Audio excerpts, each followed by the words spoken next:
Yes, good morning and welcome to the session. आवाज जा रही है प्रॉपर? गुड। आज से टाइमिंग चेंज हो गई है। हाँ, तो कम से कम गवर्नेंस की क्लास में आते समय आपको आलस से परेशान नहीं करेगा। 2 घंटा समय आगे बढ़ गया है 11 बजे से। चलिए, बिना किसी औपचारिकता के सीधे टॉपिक पे आते हैं। और आज की जो क्लास है वो पूरी तरह से क्वेश्चन आंसर पे समर्पित होगी। मुझे लगता है टॉपिक तो सारे हो ही गए हैं या कुछ रह गया है।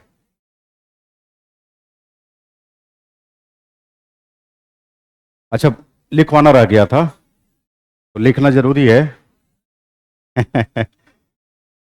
हाँ, मतलब मान लिया जाए कि हो गया? नहीं नहीं, मान लेना काफी नहीं है, ये गलत बात है। तो कोई बात नहीं, मुझे जहां तक लग रहा है, सुनिए ध्यान से। हाँ, प्रधानमंत्री सचिवालय हम लोगों ने डिस्कस कर लिया था। हमने कैबिनेट सचिवालय डिस्कस भी कर लिया था और पढ़ भी लिख भी लिया था, है ना? हाँ, प्रधानमंत्री सचिवालय शायद लिखा नहीं था। ठीक है, एक मिनट और। हमने राज्य सचिवालय भी नहीं पढ़ा, मतलब पढ़ लिया था मुख्य सचिव के बारे में।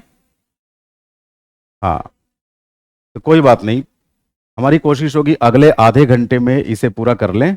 उसके बाद मैं 6-7 क्वेश्चन आपके सामने रखूंगा। आप अपनी नोटबुक में ही जहां तक नोट्स बनाए हैं उसके नीचे संभावित प्रश्न करके लिख लेंगे और धीरे धीरे करके आप प्रैक्टिस करेंगे।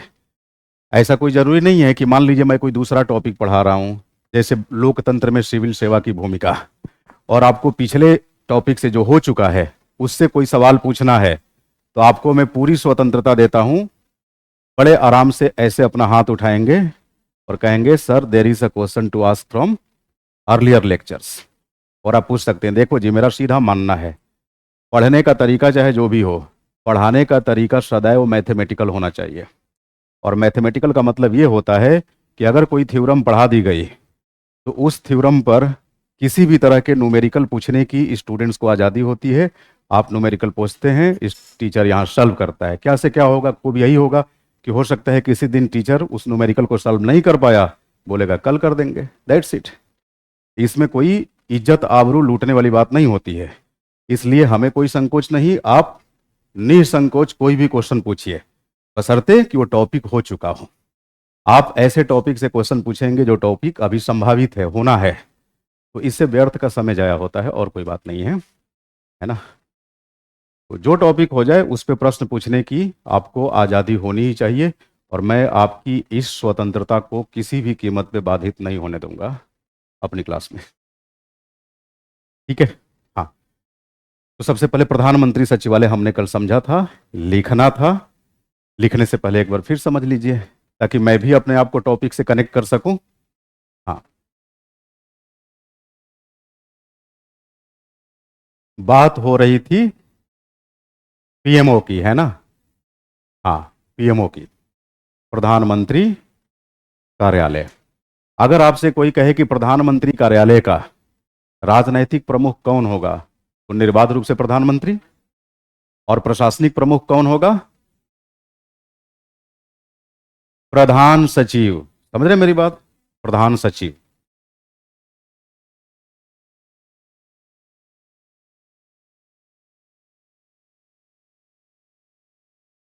पॉलिटिकल हेड कौन होगा? Prime minister.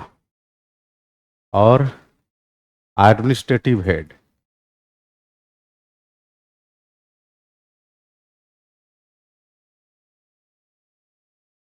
कौन होगा?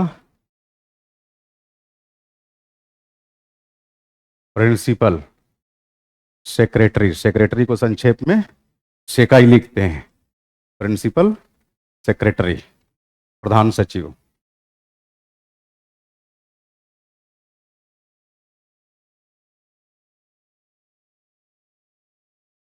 राजनैतिक प्रमुख, प्रशासनिक प्रमुख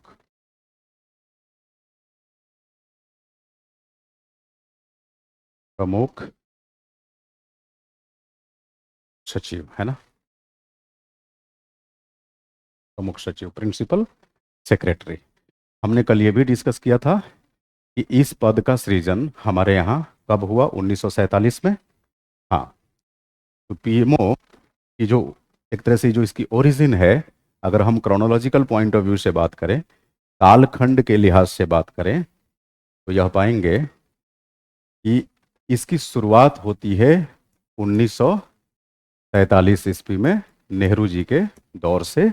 उनको इसको प्रधानमंत्री कार्यालय कहकर संबोधित नहीं किया जाता था। क्या कहा जाता था? प्रधानमंत्री सचिवालय, प्रधानमंत्री सचिवालय। तब पीएमओ को हम पीएस कहते थे, है ना, प्रधानमंत्री सचिवालय। आप हिंदी में लिख लेंगे पूरा, प्रधानमंत्री सचिवालय कहते थे। शुरुआती दौर में इस सचिवालय का आकार बहुत छोटा था, इसका कार्य क्षेत्र भी बहुत सीमित था, है ना। धीरे धीरे करके इसका कार्य क्षेत्र विस्तार लेने लगा। अब कार्य क्षेत्र में विस्तार होगा तो जाहिर सी बात है भूमिका भी बढ़ेगी।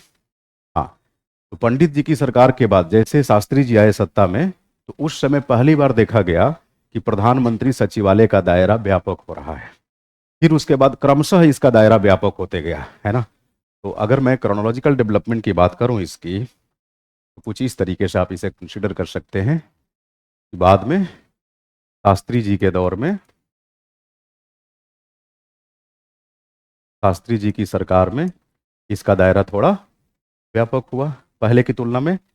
फिर इसके बाद इंदिरा जी के समय में और व्यापक हुआ।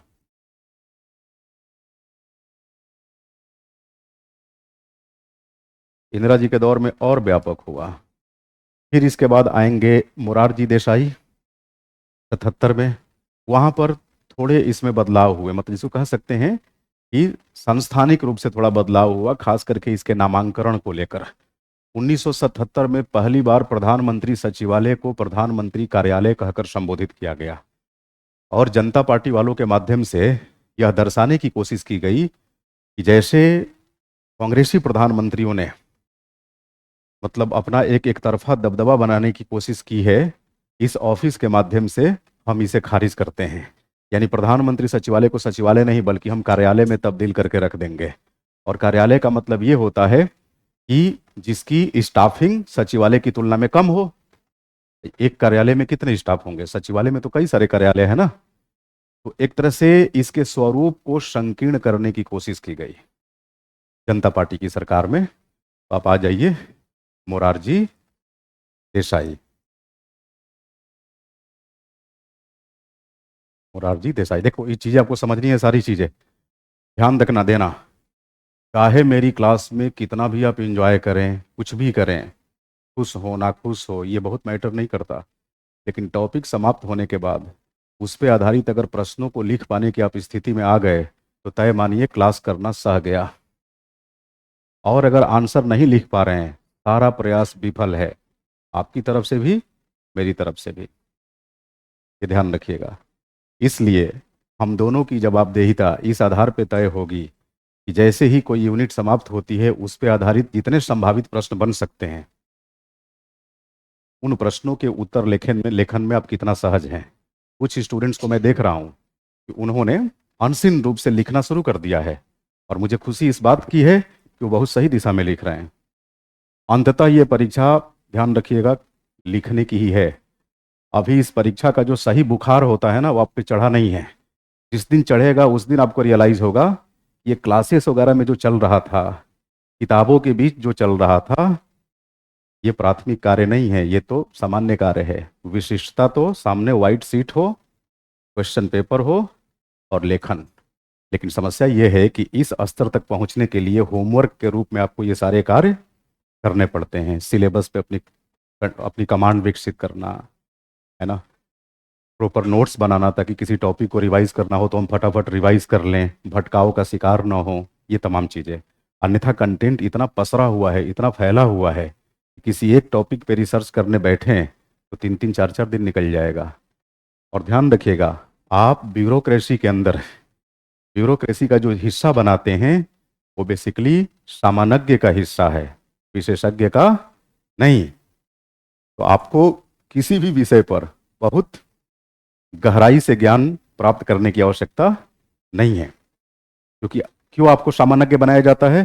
क्योंकि आपके दायित्व तो अधिक होते हैं, और जब दायित्व तो अधिक होंगे तो हर क्षेत्र से संबंधित बेसिक जानकारियां, व्यवहारिक जानकारियां आपके पास होनी चाहिए। समझ रहे हैं मेरी बात? हाँ। अब जैसे मान लीजिए चीफ मेडिकल ऑफिसर जिले में होता है ना, ये बताइए क्या वो सिविल सेवक नहीं है? वो भी ब्यूरोक्रेट है जी, लेकिन वो सामान्यज्ञ नहीं है, विशेषज्ञ है। मेडिकल के अलावा दूसरे फील्ड की जिम्मेदारी उसको नहीं दी जा सकती। समझ रहे हैं मेरी बात? जब मैं पढ़ाऊंगा सिविल सेवा के बारे में, तो सिविल सेवा पे कम से कम 4 लेक्चर में लूंगा, इंक्लूडिंग आंसर राइटिंग। वहाँ पूरी सिविल सेवा की ABC सब कुछ सीख जाएंगे, A to Z। आपको देखने लगेगा कि हमारा प्रशासनिक तंत्र काम कैसे करता है ना। और आमतौर पे हमारी सिविल सेवा में भारत के अंदर या भारतीय नौकरशाही में सामान्यज्ञ बनाम विशेषज्ञ, इनको लेकर एक बहुत बड़ा विवाद है। विशेषज्ञों को लगता है कि हम इनसे ज़्यादा जीनियस रहे हैं, अपने फील्ड में हम मास्टर रहे हैं। शुरुआत में ये भी किसी फील्ड में विशेषज्ञ हो सकते थे, लेकिन ना तो इनकी साइंस मजबूत थी, ना ही इनकी कॉमर्स मजबूत थी, ना ही ह्यूमैनिटीज़ थी। क्या किया इन्होंने? खिचड़ी पका दी सिविल सेवा के नाम पे। किसी एक फील्ड में जा ही नहीं सकते थे। अच्छा आप ही बताइए, सेंट्रल स्टैटिस्टिकल सर्विसेज, केंद्रीय सांख्यिकी सेवा, सांख्यिकी सेवा में जो है वो तो नौकरशाही है ना। बस फर्क ये है कि वो सामान्यज्ञ नहीं है, क्या है? विशेषज्ञ है। आप उसकी योग्यता पर उंगली उठा सकते हैं। अगर योग्यता की बात की जाए तो IAS की परीक्षा पास करने वालों की तुलना में कहीं अधिक वो योग्य है। कम से कम एक विषय में उसकी एक्सपर्टीज तो है ना। फिर भी मजे की बात यह है कि हमारी नौकरशाही में सामान्यज्ञ विशेषज्ञ को नियंत्रित करते हैं। आपने देखा होगा जिलाधिकारियों को, CMO को पब्लिकली गलियाते हुए मीडिया के सामने, दिमाग खराब है तुम्हारा, कोरोना के समय में नौटंकी कर रहे हो। कोविड के समय में खूब ऐसी वीडियो वायरल होती थी। अब ये कौन डांट रहा है? एक सामान्यज्ञ किसको डांट रहा है? सामान्यज्ञ का मतलब ये मत समझिएगा कि हल्का फुल्का। सामान्यज्ञ का मतलब ऐसा कि उसको एक्सपोजर अधिक है, हर क्षेत्र का व्यापक ज्ञान है ना। और सबसे सामान्यज्ञ कौन है? नेता, जिसका सब पे नियंत्रण होता है। हाँ, तो सामान्यज्ञ को आप निर्योग्यता के रूप में नहीं लेंगे, है ना। तो जब नौकरशाही को हम लोग पढ़ेंगे ये सारी चीजें क्लियर होंगी। और ध्यान रखेंगे, ये भी परेशान नहीं होना है कि सरकार की जो योजनाएं होती है कैसे उनको याद करेंगे, कैसे रटेंगे। अरे भाई, उनके प्रिंसिपल्स तो आप पहले ही जान जाएंगे। आप ही बताइए, 2015 में जब नीति आयोग की स्थापना हुई तो सरकार ने अपना दृष्टिकोण प्रकट कर दिया कि नहीं, कि हम जो भी नियोजन करेंगे, चाहे नीति निर्माण के माध्यम से, योजनाओं के माध्यम से, तो उस नियोजन की प्रक्रिया में हम तृणमूल स्तर को वरीयता देंगे, हम कोऑपरेटिव फेडरलिज्म को बढ़ावा देंगे। तो आप जरा बताइए, कोई भी सेंट्रली स्पॉन्सर्ड स्कीम, केंद्र प्रायोजित योजना सहकारी संघवाद की अवधारणा के प्रतिकूल हो सकती है? नहीं। ग्रासरूट लेवल डेवलपमेंट को राइट ऑफ कर सकती है? नहीं। जब भी डेवलपमेंट की बात होगी तृणमूल स्तर से होगी। मतलब विकास का जो स्वरूप होगा ऊपरोन्मुखी होगा, नीचे से ऊपर, bottom to top round development की बात होगी। सारी योजनाओं में आप देखेंगे जो इनहेरेंट प्रिंसिपल्स हैं वो कॉमन है। उन सारे कॉमन प्रिंसिपल्स को हम लोग एक जगह इकट्ठा कर देंगे कि अगर मान लीजिए किसी योजना के बारे में लिखना है, नहीं याद है कि कब यह स्थापित हुई, कोई ज़रूरत नहीं है बताने की कि इसकी स्थापना कब हुई, इस योजना का उद्देश्य क्या है, इस योजना के लाभ क्या है, अब तक यह योजना कितना सफल हुई। ये आप खुद ही बिना पढ़े भी बता देंगे कि कितना सफल हुई होगी। समझ रहे हैं? इसे और अधिक सफल बनाने के लिए क्या प्रयास करने पड़ेंगे। कॉमन पॉइंट्स होते हैं जी, यही सारे आपको लिखने होते हैं। तो जनरलिस्ट को जनरल अप्रोच भी अपनाना पड़ेगा, और इसके आधार पे आप सारी योजनाओं के बारे में लिखाते हैं, है ना। अन्यथा इतनी सारी योजनाएं हैं केंद्र स्तर पे, कुछ प्रमुख योजनाएं राज्य स्तर पे, कि उनका रटन लगाते लगाते पूरा साल निकल जाएगा। यही मतलब उसका। बस इतना आप मान के चलिए कि 26-27 तारीख तक गवर्नेंस पे आधारित प्रश्नों को हल करने में आपको कोई समस्या नहीं आएगी, इतना तो मैं सुनिश्चित कर दूंगा। आगे और पीछे का मैं कुछ नहीं जानता। गवर्नेंस बेस्ड अगर क्वेश्चन आ गया तो आपको दिक्कत नहीं आएगी, ये मैं गारंटी लेता हूँ। कितना तारीख है? 13 तारीख। अगर मैं झूठ भी बोल रहा हूँ तो 12 दिन में भूलेंगे नहीं आप, याद दिला देंगे कि ये क्या आप बकवास कर रहे थे। समझ रहे मेरी बात? हाँ, बट एक जो न्यूनतम मानक है आपके एंड से वो आपको फुलफिल करना पड़ेगा। क्लासेस में नियमित रहना पड़ेगा, चाहे क्लास में आकर या फिर रिकॉर्डेड फॉर्म में। वो आप अपनी सहूलियत के अनुसार जो भी हो वो मैं नहीं जानता। लेक्चर छूटना नहीं चाहिए, प्रॉपर रिवीजन होते रहना चाहिए, फिर देखिए कोई समस्या नहीं आएगी। क्योंकि चाहे कोई कितना भी विशेषज्ञ हो, ये परीक्षा सामान्यज्ञ ही बनाती है और सामान्य पृष्ठभूमि वाले लोग ही इसमें सिलेक्शन पाते हैं। ये भी मान के चलिए कि इसमें कुछ भी रॉकेट साइंस जैसा नहीं पढ़ना है। चलो जी, इंदिरा जी के दौर में ये मजबूत हुआ, मोरारजी देसाई के दौर में इसे कमजोर करने की कोशिश की गई, तो आप कह सकते हैं इनके दौर में प्रधानमंत्री सचिवालय कमजोर हो गया। और दूसरा जो डेवलपमेंट हुआ इनके दौर में, प्रधानमंत्री सचिवालय का नाम बदल के क्या रख दिया गया? पीएमओ रख दिया गया। समझ रहे हैं मेरी बात? पीएमओ रख दिया गया। पीएमओ। फिर देखेंगे राजीव जी का दौर, राजीव गांधी। क्या राजीव गांधी आप कहें कि नहीं देखे हैं दौर? देखा नहीं है तो पढ़े तो हैं, नहीं पढ़े तो आप पढ़ लीजिए। राजीव गांधी के दौर में पीएमओ का महत्व सबसे ज्यादा बढ़ा और राजीव गांधी ने पीएमओ के लिए अपने मंत्रिमंडल में एक मंत्री तक की व्यवस्था कर डाले, है ना? तो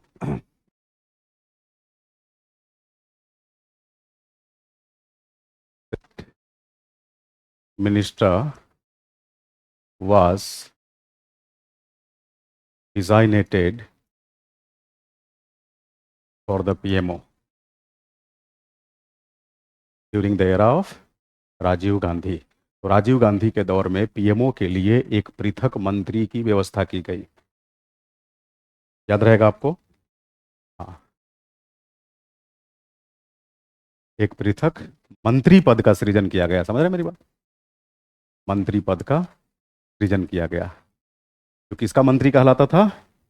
minister to PMO, minister to prime minister's office. समझ रहे हैं मेरी बात? यहीं से जाकर पहली बार पीएमओ की साख बहुत तेजी से बढ़ी।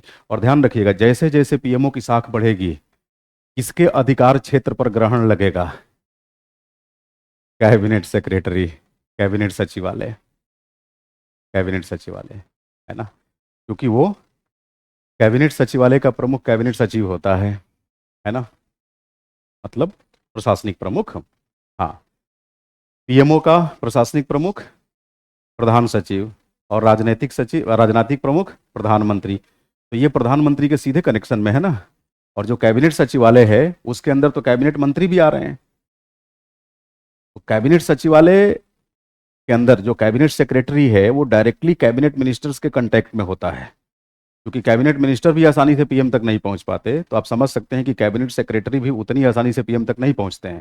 हालांकि वो माना जाता है कि पीएम का मुख्य सलाहकार है, लेकिन व्यवहार में उसकी पहुंच बहुत नहीं होती। व्यवहार में प्रधान सचिव की पहुंच प्रधानमंत्री तक कैबिनेट सचिव की तुलना में अधिक होती है। समझ रहे हैं मेरी बात? हाँ, क्योंकि इसे अलग अलग कैबिनेट मंत्रालयों को नहीं देखना है। अब जरा सोचिए, कैबिनेट मंत्री की तुलना में प्रधानमंत्री की राजनीतिक हैसियत तो बेहतर होती ही है। तो वैसे ही जैसे जैसे प्रधानमंत्री कार्यालय मजबूत होगा, पीएमओ, तय मानिए केंद्रीय सचिवालय या कैबिनेट सचिवालय, इन दोनों ही की भूमिका का न्यूनीकरण होगा, दोनों की भूमिका घटेगी, दोनों की शक्तियों पर ग्रहण लगेगा। तो व्यवहार में अगर देखा जाए ना, सबसे मजबूत अगर कोई कार्यालय है तो पीएमओ ही है, लेकिन ये सीजनल है। इसकी मजबूती या कमजोरी इस बात पे निर्भर करती है कि प्रधानमंत्री के नेतृत्व वाली सरकार कितनी स्टेबल या अनस्टेबल है। अगर प्रधानमंत्री का कद मजबूत है जनता की नज़र में, सरकार की नज़र में, उसकी संबंधित पार्टी की नज़र में, तो तय मानिए पीएमओ भी बहुत मजबूत हो जाता है। तो राजीव जी के दौर में ये काफ़ी मजबूत बनकर उभरा। इसके बाद तय मानिए निरंतर इसकी मजबूती कायम रही, निरंतर कायम रही। हालांकि राजीव गांधी के टेन्योर के बाद फिर पीएमओ के लिए किसी मिनिस्टर की व्यवस्था नहीं की गई, केवल उन्हीं के दौर में की गई थी। इसके बाद आप आ जाएंगे 2014 में, जहां देखेंगे सेंटर के अंदर स्टेबल गवर्नमेंट बनती है ना, बीजेपी के नेतृत्व में। तो यहां से भी पीएमओ की भूमिका काफी बढ़ जाती है, और इतनी बढ़ जाती है कि ये कई बार विवाद का रूप धारण कर लेता है। क्या प्रधानमंत्री कार्यालय ने केंद्रीय सचिवालय व कैबिनेट सचिवालय की महिमा को भंग किया है? महिमा समझ रहे हैं? हाँ, महत्व। क्या पीएमओ की बढ़ती शक्तियां केंद्रीय सचिवालय और कैबिनेट सचिवालय की शक्ति व कार्य प्रणाली पर प्रश्न चिन्ह खड़ा करती है? अब इसको जस्टिफाई करना होगा, इसके बारे में आप जानेंगे तो ही इसको जस्टिफाई करेंगे। हाँ, देखो जी, ये व्यवहार में पूरी कहानी है प्रधानमंत्री कार्यालय की, पीएमओ की।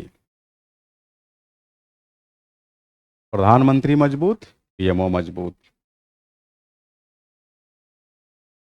अगर पीएम पावरफुल है, पीएमओ पावरफुल होगा। और जैसे पीएमओ पावरफुल होगा, आप देखेंगे कैबिनेट सचिवालय कमजोर।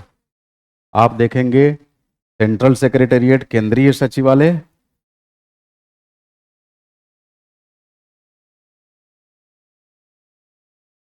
सचिवालय कमजोर होगा। होगा ना? प्रधानमंत्री मजबूत, प्रधानमंत्री कार्यालय मजबूत। इनकी मजबूती यानी पीएमओ की मजबूती सीधे इनवर्स इंपैक्ट डालती है कैबिनेट सचिवालय और केंद्रीय सचिवालय। तो कैबिनेट सचिवालय और केंद्रीय सचिवालय दोनों की शक्तियों का एनक्रोचमेंट होता है, अतिक्रमण होता है। किसके माध्यम से? प्रधानमंत्री सचिवालय के माध्यम से। और ध्यान रखिएगा, हमारे संविधान की जो स्थापित व्यवस्था है वो तो सचिवालय व्यवस्था है, और सचिवालय व्यवस्था में कम से कम केंद्रीय सचिवालय की शक्तियों का अवमूल्यन नहीं होना चाहिए। और अगर किसी भी कीमत पर केंद्रीय सचिवालय की शक्तियों का अवमूल्यन हो रहा है, तो तय मानिए ये देश की लोकतांत्रिक शासन प्रणाली के अनुरूप नहीं माना जाएगा, है ना? तो इसलिए बहुत खुश होने की बात नहीं है कि प्रधानमंत्री मजबूत है, पीएमओ मजबूत है, बड़ी अच्छी बात है। नहीं, प्रधानमंत्री का मजबूत होना, पीएमओ का मजबूत होना साफ साफ इशारा करता है कि प्रतिपक्ष कमजोर है। और अगर प्रतिपक्ष कमजोर है तो संभव है लोकतंत्र में वाजिब आवाज दबा दी जाए, है ना? हाँ, राजशाही थोड़ी है कि आपका शासन है आप ही का रहेगा, हमने मान लिया। लोकशाही में प्रतिपक्ष का मजबूत होना नितांत आवश्यक होता है। और अगर कोई पार्टी कहे या कोई राजनेता कहे कि हम इस बार विपक्ष को पूरी तरह समाप्त कर देंगे, उसे ये मालूम ही नहीं होता कि वो लोकतंत्र को गालियां दे रहा है। विपक्ष को समाप्त मतलब लोकतंत्र को गाली देना। ऐसे कैसे विपक्ष को समाप्त? इसका मतलब आप ये मान के चल रहे हैं कि आप जनता के ऊपर शासन नहीं कर रहे हैं, आप एक नरपुंज के ऊपर शासन कर रहे हैं, जिसके पास मस्तिष्क तो है लेकिन मस्तिष्क की कटोरी उलट चुकी है, काम नहीं कर रही है, नट बोल्ट गड़बड़ा गया है। ऐसे समाज को नरपुंज समाज कहते हैं, जो राजनीतिक व्यवस्था में कोई आगत प्रस्तुत नहीं करता और ना ही किसी निर्गत पे विमर्श करता है। ऐसा निर्जीव समाज फिर क्या ही करेगा? फिर यही कहेगा कि बिल्कुल इस बार यही सब होगा। खैर, ठीक है, किसी की भी सरकार बने, मेरा कहने का मतलब कि विपक्ष का मजबूत होना आवश्यक होता है, तभी आप सरकार की कमियां भी निकाल सकते हैं। सरकार की कमियां निकालने का मतलब कि उसे सही रास्ते पर चलने के लिए आप प्रेरित कर रहे हैं। ठीक है,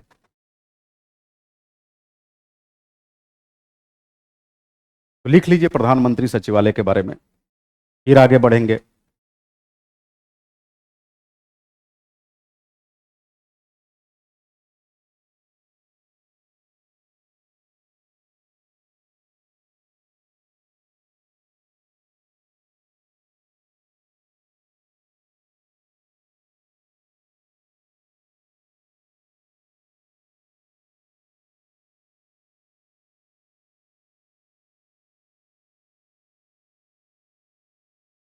भारत का प्रधानमंत्री भारत का प्रधानमंत्री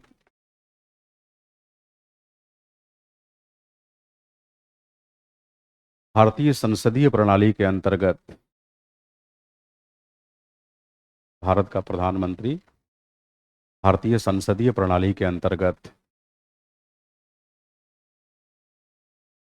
सरकार का मुखिया होने के नाते भारत का प्रधानमंत्री भारतीय संसदीय प्रणाली के अंतर्गत सरकार का मुखिया होने के नाते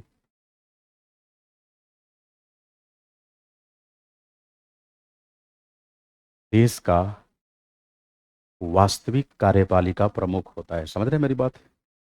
इसी को वास्तविक कार्यपालक कहते हैं। देश का वास्तविक कार्यपालिका प्रमुख होता है। अच्छा, संवैधानिक या नाम मात्र का कौन होता है? बहुत बढ़िया, बहुत बढ़िया। हाँ, तो प्रधानमंत्री देश का वास्तविक कार्यपालिका प्रमुख होता है।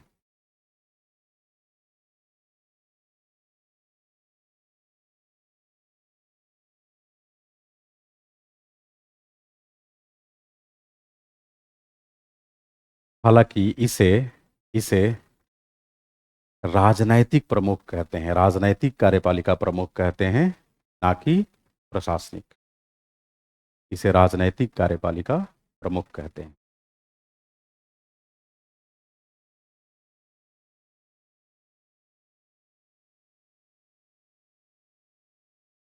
देश के प्रशासनिक मामलों में सलाह देने के उद्देश्य से देश के प्रशासनिक मामलों में सलाह देने के उद्देश्य से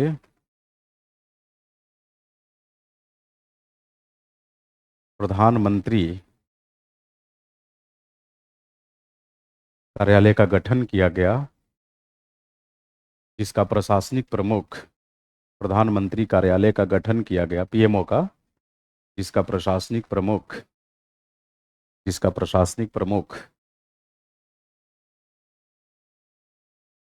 कौन होता है?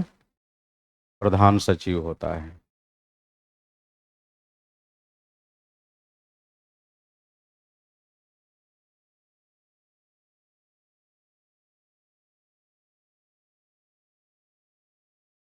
यानी ये तो तय हो गया कि प्रधानमंत्री कार्यालय का राजनीतिक प्रमुख कौन होगा? पीएम। प्रशासनिक प्रमुख प्रधान सचिव। हाँ, आगे लिखिए। प्रधानमंत्री सचिवालय के अंतर्गत प्रधानमंत्री सचिवालय के अंतर्गत प्रधानमंत्री सचिवालय के अंतर्गत प्रधान सचिव के अतिरिक्त प्रधान सचिव के अतिरिक्त, फिर से सुनिए, प्रधानमंत्री कार्यालय के अंतर्गत प्रधान सचिव के अतिरिक्त दो या दो से अधिक अपर सचिव,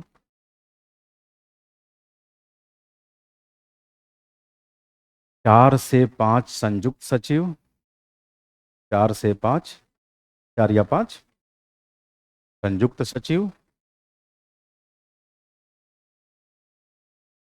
तथा कई निदेशक,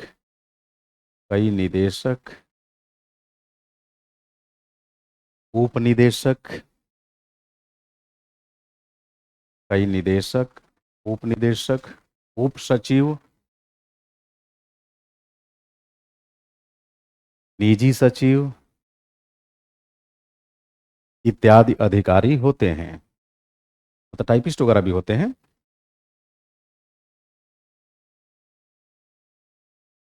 ध्यातव्य है प्रधानमंत्री कार्यालय में, अच्छा ये सब लिखाने की जरूरत नहीं है ना कि शुरुआत में इसे प्रधानमंत्री सचिवालय कहा गया वगैरह वगैरह, ये तो आपने सीख ही लिया है बोर्ड वर्क से। हाँ, ध्यातव्य है प्रधानमंत्री कार्यालय में प्रधानमंत्री के प्रधान सचिव की भूमिका, प्रधानमंत्री कार्यालय में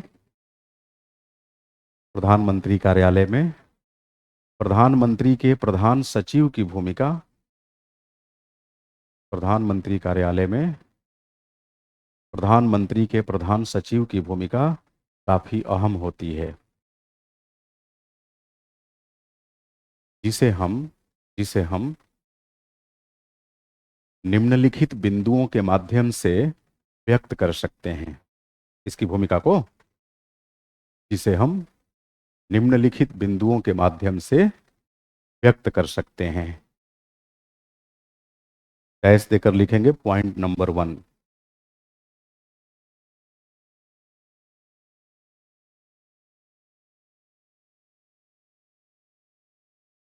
पॉइंट नंबर 1, हम लोग प्रधान सचिव की मतलब भूमिका पढ़ रहे हैं।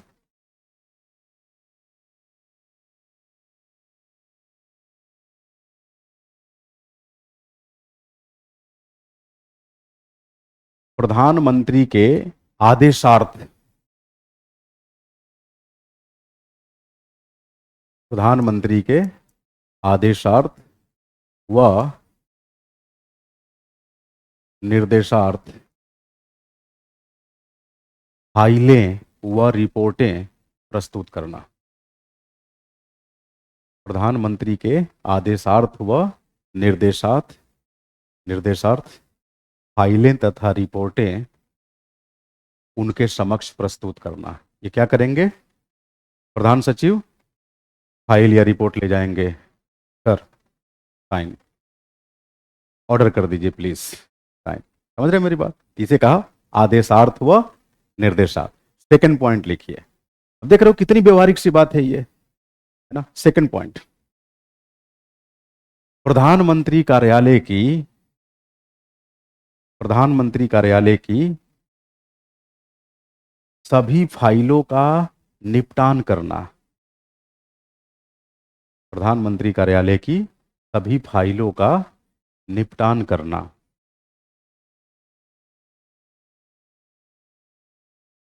ठीक है। तीसरा पॉइंट, प्रधानमंत्री द्वारा विभिन्न प्रधानमंत्री द्वारा विभिन्न शिष्टमंडलों, शिष्टमंडल समझ रहे हैं ना? हाँ, अरे मिलने वालों का समूह, जैसे अलग अलग व्यापारियों का शिष्टमंडल आ गया, है ना, किसी अन्य समूह का।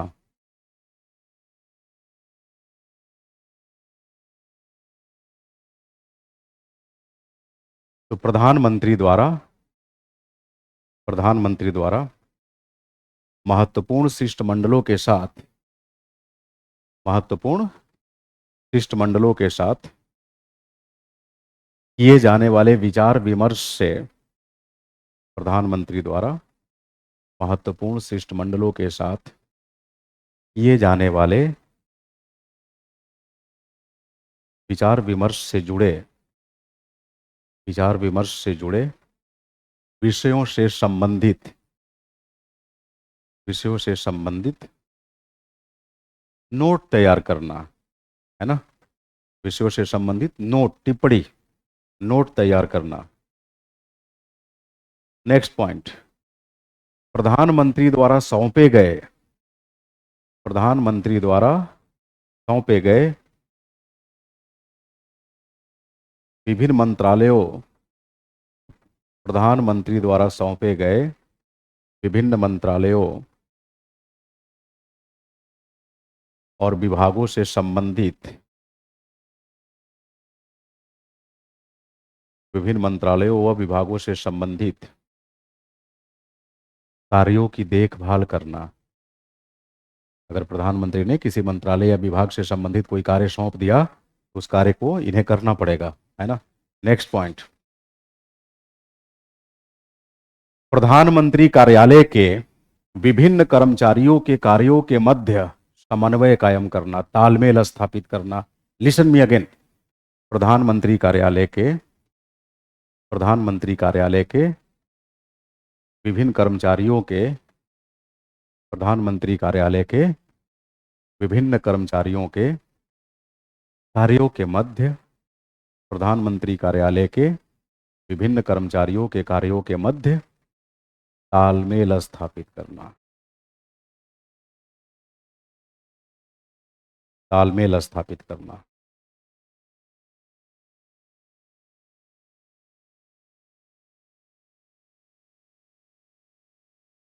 क्लियर है? हाँ।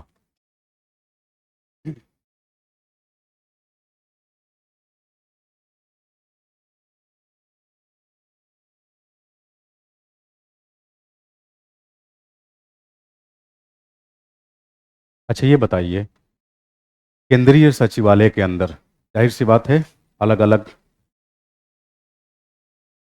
डिपार्टमेंट्स होते हैं, है ना, विभाग, स्कंद वगैरह सब, विंग वगैरह। अगर मान लीजिए कोई विषय किसी डिपार्टमेंट या विंग के दायरे में नहीं आता, है ना, यानी उसके ऊपर केंद्रीय सचिवालय के किसी सचिव या अपर सचिव या संयुक्त सचिव उनके अधिकार क्षेत्र में नहीं आता, तो वो विषय फिर कौन एंटरटेन करेगा? कैबिनेट सेक्रेटरी कि सचिव? प्रधान सचिव। प्रधान सचिव। अच्छा दूसरी बात, जो कैबिनेट सचिव हैं मतलब मंत्रिमंडल सचिव, क्या वो कैबिनेट सेक्रेटरी के बॉस होते हैं? मतलब कैबिनेट सेक्रेटरिएट के बॉस होते हैं? नहीं। हाँ कैबिनेट सेक्रेटरीट के होते हैं, सेंट्रल सेक्रेटरीट के नहीं। कैबिनेट सेक्रेटरीट का एडमिनिस्ट्रेटिव बॉस तो होता ही है वो। हाँ, मैं गलत बोल दिया, केंद्रीय सचिवालय बोलना चाह रहा था। क्या केंद्रीय सचिवालय के प्रमुख की भूमिका कैबिनेट सचिव निभाते हैं? नहीं, नहीं निभाते, है ना। ठीक है, वो केवल कैबिनेट सचिवालय के प्रशासनिक प्रमुख होते हैं। अब चूंकि यहीं से मैं आपको ले जाना चाहता हूं मुख्य सचिव की तरफ, इसलिए ये एग्जाम्पल कोट कर रहा था। जरा हम लोग समझते हैं मुख्य सचिव क्या होता है ना। देखिए, चीफ सेक्रेटरी जिसको बोलते हैं, मुख्य सचिव। जब मुख्य सचिव की बात होगी तो एक बार फिर से केंद्र में कैबिनेट सचिव और प्रधान सचिव की चर्चा होगी। ध्यान रखेंगे, मुख्य सचिव राज्य शासन का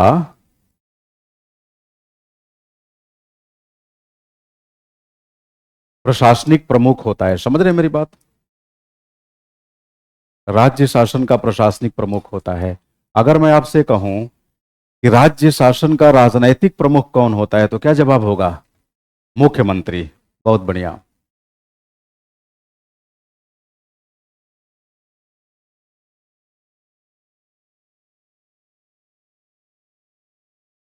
मुख्यमंत्री राज्य शासन का, हाँ, राजनैतिक प्रमुख होता है।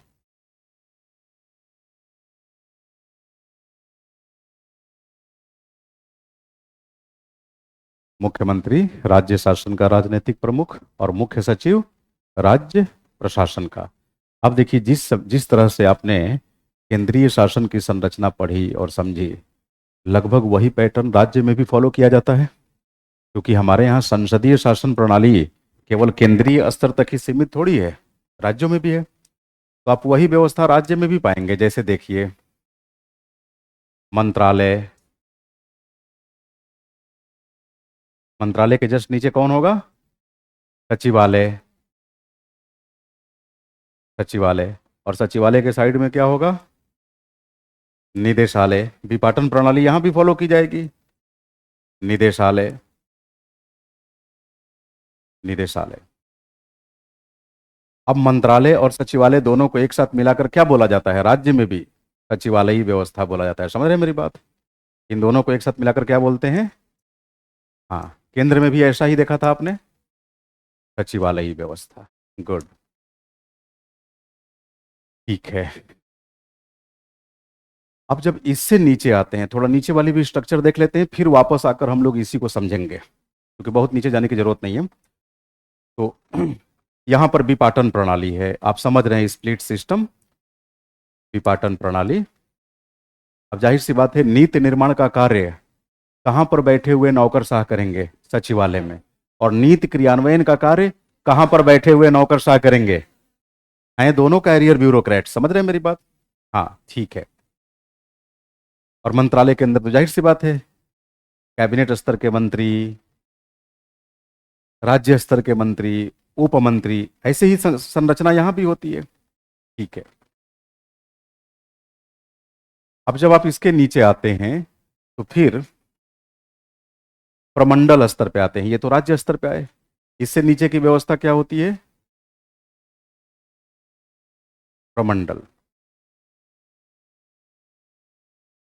प्रमंडल। प्रमंडल बेसिकली, इसको बेसिकली हम लोग बोलते हैं डिवीजन। अंग्रेजी में क्या बोलते हैं, कहें तो ऐसे लिख सकते हैं, डिवीजन। एक प्रमंडल जो होता है वो 4 से 6 जिलों को मिलाकर बनता है। कितने जिलों को? 4 से 6, आबादी के आधार पे। अगर मान लीजिए 4 जिले की आबादी बहुत बहुत अधिक है, 4 ही पे हो गया। अगर मान लीजिए जिलों की आबादी थोड़ी कम है, तो 5-6 भी जिले हो सकते हैं। तो अमूमन एक प्रमंडल या डिवीजन 4 से 6 जिलों के मिलने से बनता है ना। तो इसका प्रशासनिक प्रमुख कौन होता है प्रमंडल का?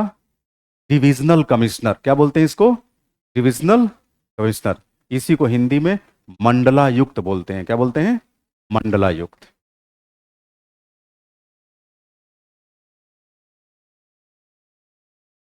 मंडलायुक्त, या अंग्रेजी में संक्षेप में बोलते हैं कमिश्नर।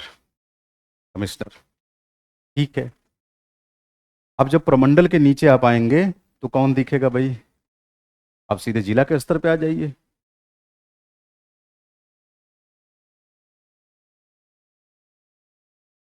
जिला के अंदर प्रशासनिक प्रमुख प्रमुख कौन होगा?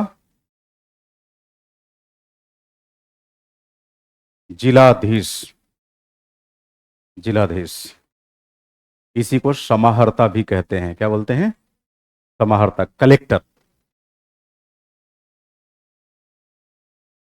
समाहर्ता, है ना। तो हमारे यहाँ ये राजस्व प्रशासन और नागरिक प्रशासन दोनों का दायित्व निभाता है। इसीलिए कहा जाता है कि सचिवालय से अगर नीचे उतरेंगे आप, तो इससे ताकतवर कोई पद नहीं मिलेगा, क्योंकि इसका कार्य क्षेत्र बहुत व्यापक होता है। आप कहेंगे नहीं नहीं, मंडलायुक्त तो 4 से 6 जिलों का है, वो केवल समन्वयक है, कोऑर्डिनेटर। जिलाधिकारी से कहा जाए कि क्या चाहते हैं, कमिश्नर बना दिया जाए, तो कहेंगे क्या 4-6 साल और ठहर नहीं सकते?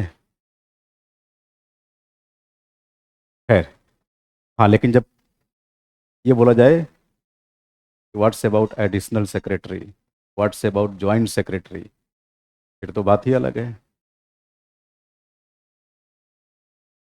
तो जिलाधिकारी या जिलाधीश, ये जिला के स्तर पे, जिला 3 से 5 अनुमंडलों से मिलकर बना होता है। अनुमंडल। तो जिला के नीचे वाली इकाई कौन होगी?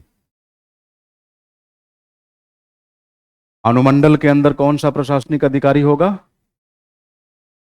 सब डिविजनल मजिस्ट्रेट या सब डिविजनल ऑफिसर। एसडीपीओ नहीं, पीओ पुलिस ऑफिसर, वो डिप्टी एसपी होता है एसडीपीओ, है ना, एसडीएम, हाँ। तो क्या कहेंगे इसको? सब डिविजनल मजिस्ट्रेट, उप जिलाधीश, अधिकारी, उप जिलाधीश। ठीक है, उप जिलाधीश। अच्छा, ये ध्यान रखिएगा, ये जो उप जिलाधीश है, जब आप स्टेट के पुलिस एक्ट का अवलोकन करेंगे तो आप पाएंगे कि कई ऐसे अवसर मिलेंगे जहां पर उप जिलाधिकारी पुलिस सुपरिंटेंडेंट को डायरेक्शन देता हुआ दिखेगा। मेरी बात समझ रहे हैं? हाँ, क्योंकि जो पुलिस व्यवस्था में है, हमारे यहाँ जो पुलिसिया शासन है, उसे बेसिकली जिला का, मतलब जो सिविल शासन है, आप कह सकते हैं सामान्य शासन, उसके दायरे में रखा गया है। एक जो जिलाधिकारी होता है वो जिले के सभी विंग्स का, सभी ब्रांच का एक्स ऑफिसियो चेयरपर्सन होता है। सीधी भाषा में कह लीजिए, जब जिलाधिकारी किसी थाने की विजिट करता है तो उसी वेटेज के साथ विजिट करता है जैसे पुलिस महकमे का डायरेक्टर जनरल ऑफ पुलिस उस थाने में विजिट करता है। समझ रहे हैं मेरी बात?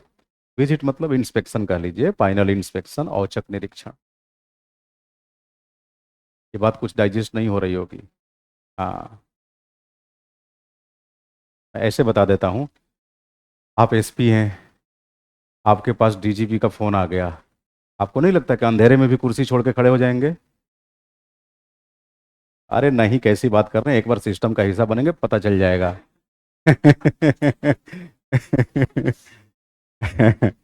माने डीजीपी समझ लीजिए, जिला मतलब राज्य के अंदर पुलिस का मुखिया।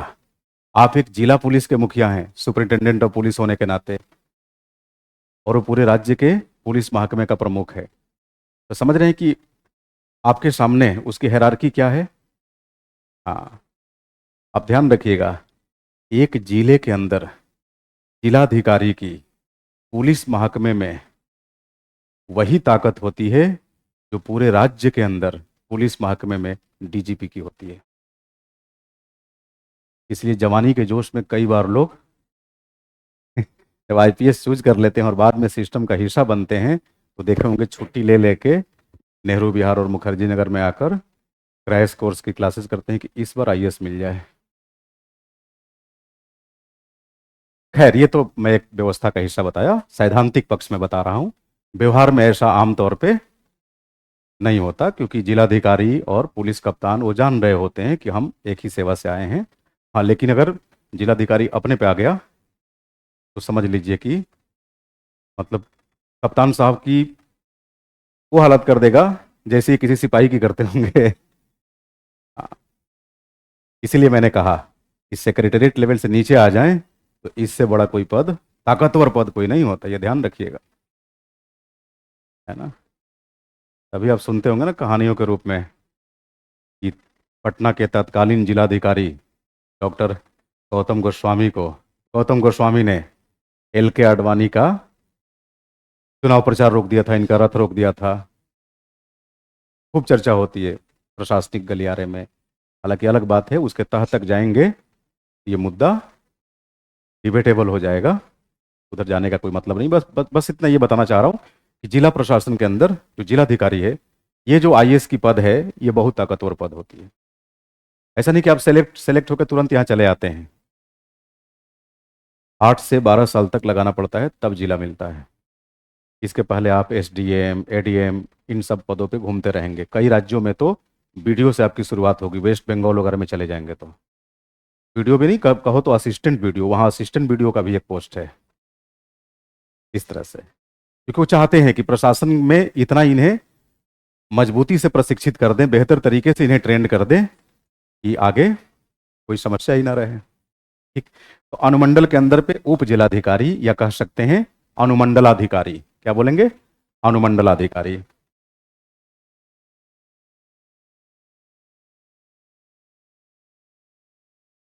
अनुमंडलाधिकारी। अब देखिए, अनुमंडलाधिकारी के जब नीचे आते हैं आप, नीचे, तो अब फिर लोअर सिविल सर्विसेज शुरू होती है। समझ रहे हैं मेरी बात? इनफैक्ट अनुमंडल स्तर पे ही दो श्रेणियां बन जाती है। एक प्रोविंशियल सिविल सर्विसेज वाले एसडीएम बनते हैं, और दूसरे आईएएस वाले अंडर ट्रेनी के रूप में यहां काम करते हैं, है ना। एक जो पीसीएस वाले हैं और दूसरे आईएएस वाले हैं, एक ही पद पे, लेकिन दोनों में अंतर हो जाएगा। पीसीएस वाले को मालूम है कि जब तक हम एडीएम बनेंगे तब तक कि 2-3 जिलों का जिलाधिकारी रह चुका होगा और राज्य शासन में ही रहेगा, तो इससे ईगो लड़ाने से कोई फायदा नहीं है। दूसरी बात, वो अभी 24 साल का लड़का है या लड़की है, और ये उम्र के आखिरी पड़ाव पे एसडीएम बने हैं, चाचा 40। तो अब वो उत्साह भी नहीं बचा है, वो उत्साह भी नहीं बचा है कि हम अपने प्रशासनिक दायित्व का निर्वहन करें, बगल में कोई रील बना रहा हो, बढ़िया रॉयल एंट्री हो रही हो। अब वो नहीं, पेट निकल गया, कौन सी रॉयल एंट्री, बाल बच्चों की पढ़ाई लिखाई की चिंता, घर परिवार समाज का इतना दबाव। अगर सेलेक्ट नहीं हुए, हमारी नाक तो कट ही चुकी है कि 18 साल से तैयारी कर रहे हो। अगर सेलेक्ट नहीं हुए तो कृपा करके गांव की तरफ रुख मत करना। ये कौन बोल देगा? बूढ़े पिताजी। इस दबाव के बाद नौकरी मिली है, कौन रिस्क लेगा, कौन लोचा पालेगा। ठीक है भैया, हमें मालूम है तुम ही बॉस बनोगे आगे, बने रहो। एक ही पोस्ट पे हैं, वो आपको तुम तड़ाक भी कर रहा है, अपमान का घूंट पीकर आप जिंदाबाद बने हुए हैं। अब ये बात मैं क्यों कह रहा हूँ? ये बात मैं इसलिए कह रहा हूँ, आपको मालूम होना चाहिए 1973 में एक समिति की अनुशंसा आई थी। कौन सी समिति?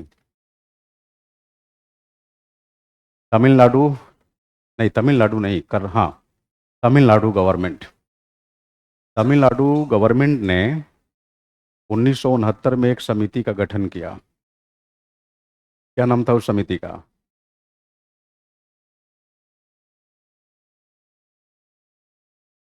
अभी मैं बता, मेरे दिमाग से वो स्किप कर रही है समिति। मैं उसकी अनुशंसा बता दे रहा हूँ, नाम याद आएगा तो बोल दूंगा। अ, उस समिति का गठन ही तमिलनाडु सरकार ने इसलिए किया था कि आप ये पता करें कि राज्य शासन में केंद्रीय सेवा की भूमिका क्या उचित है। राज्य शासन में केंद्रीय सेवाओं के पदाधिकारियों की भूमिका जायज है। तो पता चला कि उस समिति ने अपने अनुशंसा में बताया कि नहीं साहब, राज्य शासन में केंद्रीय सेवा के पदाधिकारियों की कोई आवश्यकता नहीं है। क्यों? इसके पीछे कई सारे कारण हैं। पहला कारण तो ये है कि ऑल इंडिया सर्विसेज के लोग जरूरी नहीं कि उसी राज्य के हों। अब तमिलनाडु के प्रशासन में उत्तर प्रदेश का प्रशासनिक अधिकारी गया हुआ है, मतलब उत्तर प्रदेश का व्यक्ति आईएएस बनकर गया हुआ है। अब आपको नहीं लगता कि तमिलनाडु की जो स्थानीय व्यवस्था है उसकी ठीक से वो समझ नहीं रखेगा? ना तो वहाँ के कल्चर से वो परिचित है, ना वहाँ के सामाजिक व्यवस्था से परिचित है। हालांकि इसके लाभ भी हैं। आप वहाँ के सामाजिक व्यवस्था से परिचित नहीं हैं तो अपने अंदर की गंदगी को वहाँ प्रसारित नहीं करेंगे। आप यूपी से निकले हैं, बिहार से निकले हैं, जातिवाद ठेस ठेस के भरा हुआ है, लेकिन तमिलनाडु में आपको पता ही नहीं चलेगा। अब वहाँ ढूंढेंगे कि मेरी बिरादरी वाला कौन है, कोई मिलेगा ही नहीं, और होगा भी तो किसी अन्य नाम से होगा। तो आप पूर्वाग्रह मुक्त होकर काम कर पाते हैं। समझ रहे मेरी बात? पूर्वाग्रह मुक्त होकर आप काम कर पाते हैं। लेकिन ये भी तो है कि वहाँ की समाज, वहाँ की संस्कृति, वहाँ की स्थानीय ज़रूरतें आप इनको ठीक से नहीं समझ पाते, है ना। राजमन्नार समिति, याद आ गया? राजमन्नार समिति 1969 में गठित हुई थी और 73 में अपनी रिकमेंडेशन दी थी। समझ रहे हो मेरी बात? तो राजमन्नार समिति की अनुशंसा है, मतलब उसने तो तमिलनाडु सरकार को कह दिया कि आप ये मुद्दा उठाओ, अखिल भारतीय सेवा को ही खत्म कर दो, केंद्रीय प्रशासनिक सेवा और पुलिस सेवा की हमें कोई आवश्यकता नहीं है। जो ये लोग बाहर से आएंगे, हमारे राज्य को ठीक से समझते नहीं हैं, ये क्या ही शासन करेंगे। प्लस धरती पुत्रों का क्या होगा? Son of soils. ये धरती पुत्र सुबह से शाम यूनिवर्सिटी में खुले मैदान में बैठकर लूसेंट का रट्टा लगा रहे हैं घटना चक्र के क्वेश्चंस लगा रहे हैं। इन्हें भी तो बड़े पदों पर आने के लिए मौका मिलना चाहिए। ये बेचारे मर मर के एग्जाम दें, एग्जाम के बाद भी फिर धरना दें और भी तमाम चीजें, और बाहर से आकर लाठी हंकवा दे। क्यों भाई? उस राज्य के युवा बोलेंगे ना कि राज्य के संसाधनों पर पहला हक मेरा है, हमें अवसर मिलना चाहिए कि नहीं? और मिलना भी चाहिए तो सीमित क्यों? भाई हम राजस्थान के हैं तो राजस्थान में, राजस्थान प्रशासनिक सेवा के माध्यम से केवल हम उप जिलाधिकारी ही क्यों बन सकते हैं? जिलाधिकारी क्यों नहीं? जिलाधिकारी बनाने के लिए बाहर की आवश्यकता क्यों है? हालांकि उसकी भी अपनी तर्क है, लेकिन मैं धरती पुत्रों की बात कर रहा हूं। धरती पुत्रों मतलब सन ऑफ सॉइल्स। तो ये सारे मुद्दे हैं, सिविल सेवा के बारे में पढ़ेंगे तो इसको हम लोग जानेंगे। चलो, अनुमंडल के नीचे अनुमंडल, मतलब अनुमंडल का अधिकारी, अनुमंडलाधिकारी या एसडीएम। इसके नीचे कौन आएगा?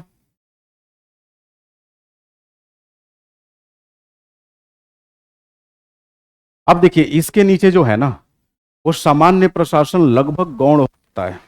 अगर पूरे राज्य की हम बात करें, अब वीडियो ऑडियो बोल रहे हैं, ये यूपी बिहार वगैरह में प्रोमिनेंटली दिखता है। दूसरे राज्यों में जाएंगे, ये बहुत महत्वपूर्ण पद नहीं रह जाता है, क्योंकि इनके बाद अब यहाँ पर रेवेन्यू का मसला छाता है। रेवेन्यू तो आमतौर पे अनुमंडलाधिकारी के नीचे, हाँ ब्लॉक लेवल पे वीडियो बोल सकते हैं, हाँ वीडियो, और फिर उसके साथ ही उसके पैरेलल एक सर्किल ऑफिसर होता है, सीओ। सीओ, तो इस तरह के पद, तो आप कह सकते हैं कि अनुमंडल के नीचे आप तहसीलदार, तहसीलदार बेसिकली अनुमंडल में ही होता है, लेकिन वो एसडीएम के नीचे होता है। तहसीलदार ये तहसील में होता है। तहसील, तहसील अनुमंडल से छोटी इकाई है। कुछ तहसीलें जहां बड़ी होती है वहां आपको तहसीलदार भी मिलेंगे और एसडीएम भी मिलेंगे, आमतौर पे शहरी तहसीलों में। समझ रहे मेरी बात? हाँ, जैसे मान लीजिए आप गए मोहनलालगंज तहसील लखनऊ, तो उस तहसील में जाएंगे तो तहसीलदार भी मिलेंगे, दो तीन नायब तहसीलदार भी दिखेंगे, एसडीएम साहब भी दिखेंगे। ठीक है, ये बताइए ये तहसील के अंदर क्या होता है? मतलब तहसील के भीतर, ये दार हटा दे रहा हूँ, तहसील, तहसील के भीतर कौन होगा? हाँ, तहसीलदार। और तहसीलदार को हल्के में मत लीजिएगा, जब मामला रेवेन्यू का फंसेगा और तहसील अगर मलाईदार तहसील हो, बड़ा शहर है ना, जैसे मान लीजिए लखनऊ सदर, मोहनलालगंज, मोहनलालगंज में चले जाएंगे, इतना सारा डेवलपमेंट वर्क हो रहा है, ज़मीनों की खरीद फरोख्त, एक एक तहसीलदार, अब माइक पे नहीं बोलूँगा। तो आप इसी से अंदाजा लगा लेंगे कि ऊपर तक क्या होगा। तहसील के नीचे आएंगे तो क्या होगा? अब बारी आती है राजस्व ग्राम की, क्या बोलते हैं? सर्किल, सर्किल, इसको हिंदी में बोलते हैं परगना। हाँ, आप चाहें तो हाँ लिख सकते हैं परगना। परगना में कौन होता है? कानून गो, कानून गो, कानून गो। इसके नीचे आएंगे तो कौन होगा? इसकी अंग्रेजी भी लिख लेना, सर्किल है ना, रेवेन्यू विलेज होता है ये। इसके नीचे कौन होगा? सर्किल के नीचे विलेज, गांव, गांव। यहां पर कौन होगा? पटवारी, इसी को क्या बोलते हैं? लेखपाल, इसी को क्या बोलते हैं? अमीन, जमीनों की पैमाइश वगैरह करने वाला, है ना। तो देखिए हमारे यहाँ सरकार की पूरी संरचना ऐसी ही होती है ना। अब थोड़े मोड़े डिफ्रेंसिएशन पाएंगे, ऐसा नहीं कि हर राज्य में एक ही जैसा होगा, क्योंकि लोअर एडमिनिस्ट्रेशन जो है ना वो पूरी तरह से राज्य के ही नियंत्रण में होता है ना। अगर मान लीजिए आप प्रोविंशियल सिविल सर्विसेज पास करके एसडीएम या डिप्टी एसपी बने हैं और पता चला कि आए दिन आप मुख्यमंत्री से टकरा रहे हैं, तो इसका मतलब तय है कि नौकरी छोड़ के कहीं और जाने का आपका इरादा है। समझ रहे मेरी बात? हाँ, अगर आप आईएएस आईपीएस हैं तो टकरा सकते हैं, क्योंकि फिर कमान किसके हाथ में होगी? राष्ट्रपति के हाथ में, मतलब केंद्र सरकार के हाथ में। लेकिन पीसीएस होकर अगर आप चरस काटे हुए हैं तो आप ये मान के चलिए, आप ये मान के चलिए कि आपने कोई सॉलिड बी प्लान बना लिया है। हाँ, मीडिया की सुर्खियां बटोरने के लिए आप ऐसा कर रहे हैं हाँ, मेरी चाय ठंडी हो गई।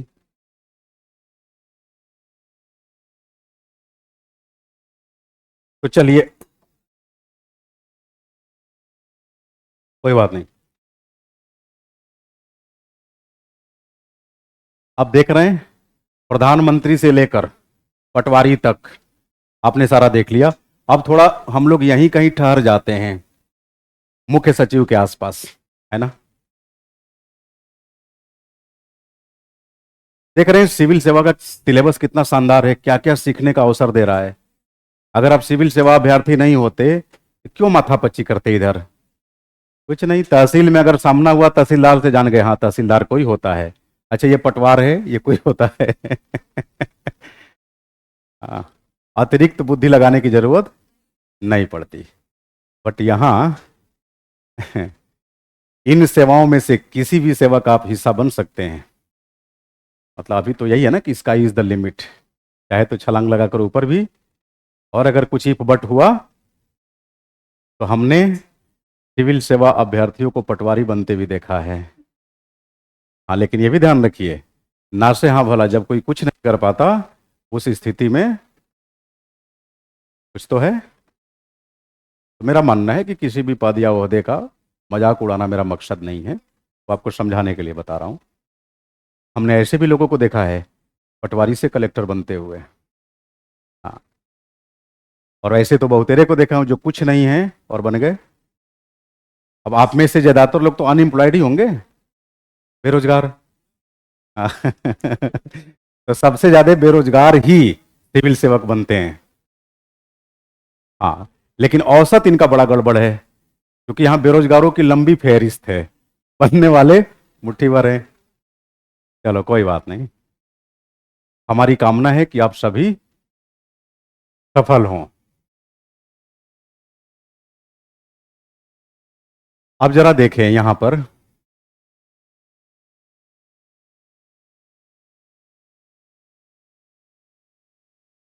मंत्रालय, सचिवालय और निदेशालय। अब ध्यान दीजिएगा, यहां पर कैबिनेट सचिवालय भी होगा राज्य स्तर पे। राज्य सचिवालय तो है ही है, साथ में कैबिनेट सचिवालय भी होगा। लेकिन कैबिनेट सचिव नहीं होगा यहां। यहां पर एक पोजीशन है जिसकी चर्चा अभी हमने की है, क्या नाम है? मुख्य सचिव। ये मुख्य सचिव राज्य सचिवालय का एडमिनिस्ट्रेटिव बॉस होता है, जबकि कैबिनेट सचिव केंद्रीय सचिवालय का प्रशासनिक बॉस। मोटे तौर पे आपको बता दूं, कहने का राज्य स्तर का पद है, लेकिन इतना ताकतवर है कि आगे से ये आपका उद्देश्य बन जाएगा कि हमें तो यही बनना है, गोली मारो कैबिनेट सचिव को। देखिए सेंट्रल लेवल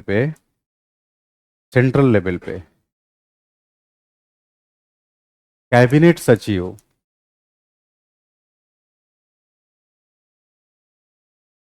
कैबिनेट सचिव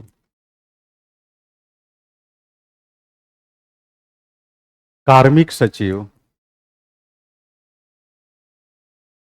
कार्मिक सचिव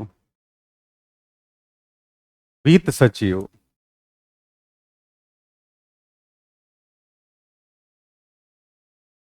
गृह सचिव। देख रहे हैं, सारे भारी भरकम लोग हैं ये।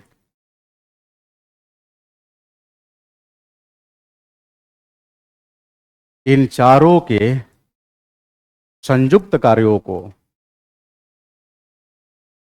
संयुक्त कार्यों को राज्य में अकेले कौन करता है? मुख्य सचिव। आप इसी से अंदाजा लगा लीजिए कि मुख्य सचिव का कार्य क्षेत्र कितना व्यापक है। कार्य क्षेत्र व्यापक होगा तो जाहिर सी बात है अधिकार क्षेत्र भी व्यापक होगा।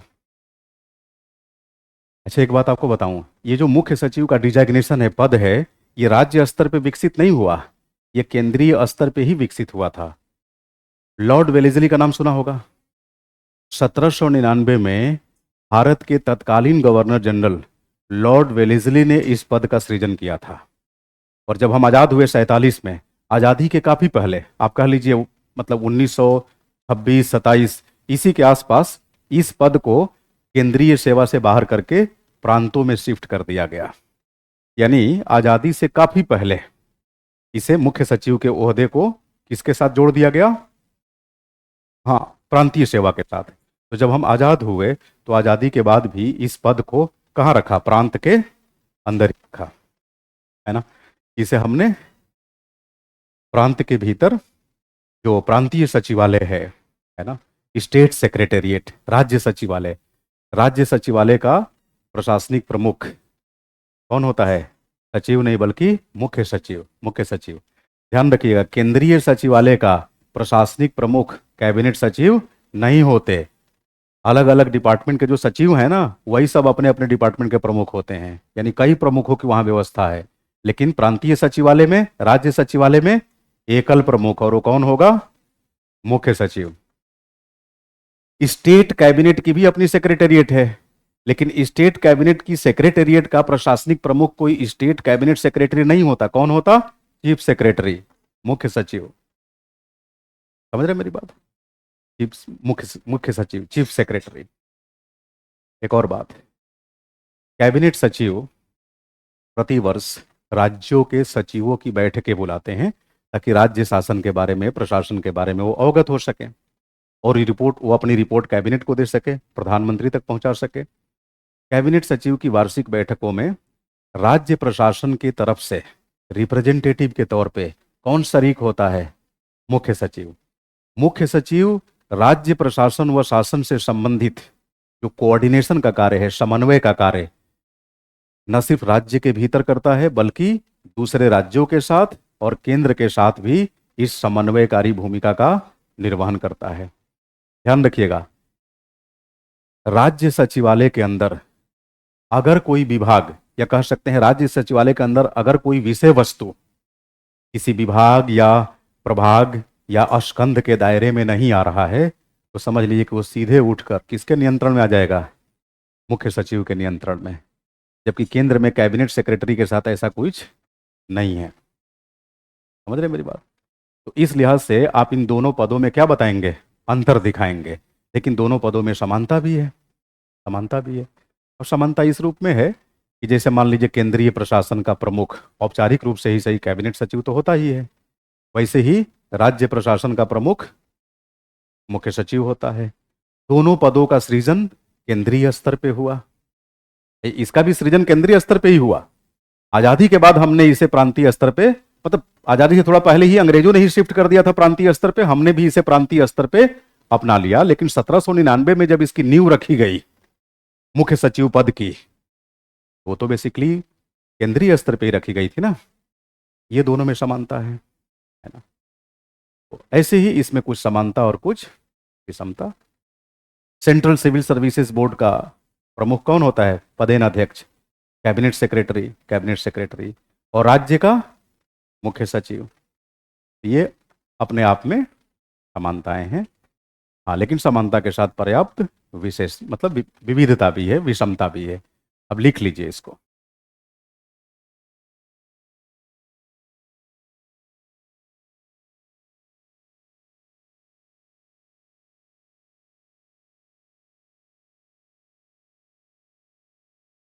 लिखिए, मुख्य सचिव का पद, हेडिंग डालेंगे मुख्य सचिव।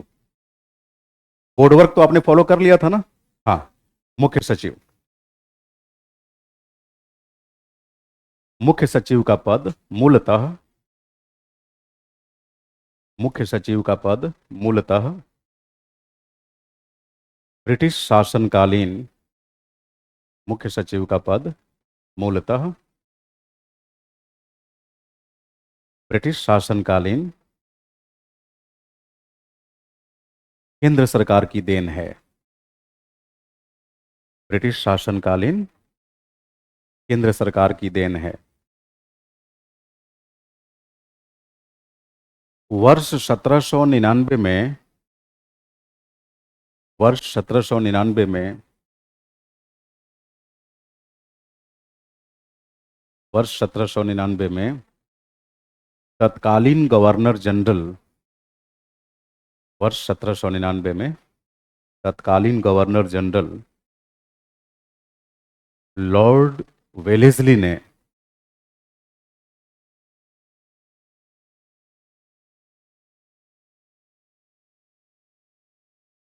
लॉर्ड वेलेस्ली ने इस पद का सृजन किया। लॉर्ड वेलेस्ली ने, लॉर्ड वेलेस्ली ने, हिंदी में ज बोलते हैं, अंग्रेजी में एस लिखते हैं, है ना? लॉर्ड वेलेस्ली ने इस पद का सृजन किया। मुख्य सचिव राज्य सचिवालय का, देखिए, मुख्य सचिव राज्य सचिवालय का शासकीय प्रधान होता है। मुख्य सचिव राज्य सचिवालय का शासकीय प्रधान होता है। वह राज्य प्रशासन का प्रमुख होता है। वह राज्य प्रशासन का प्रमुख होता है। फिर से सुन लीजिए, मुख्य सचिव राज्य सचिवालय का शासकीय प्रमुख होता है, प्रधान होता है। वह राज्य प्रशासन का प्रशासनिक प्रमुख है तथा राज्य के प्रशासनिक पद सोपान में, राज्य के प्रशासनिक पद सोपान में यानी पदानुक्रम में शीर्ष पर आता है। राज्य के प्रशासनिक पद सोपान में शीर्ष पर आता है, यानी सबसे बड़ा प्रशासनिक अधिकारी है, राज्य के प्रशासनिक पदानुक्रम में हाँ शीर्ष पर आता है।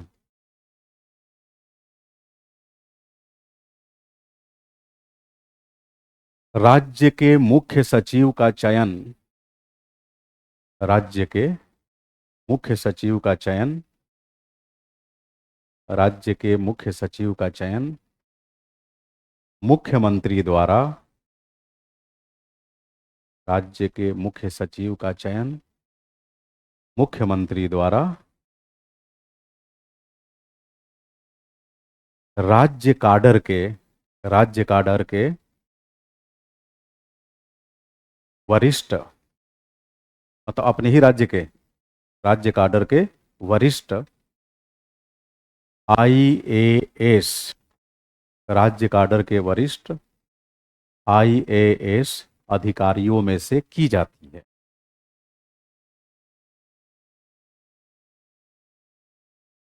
राज्य काडर के वरिष्ठ आईएएस अधिकारियों में से की जाती है। सामान्यतः मुख्यमंत्री इस संदर्भ में, सामान्यतः मुख्यमंत्री इस संदर्भ में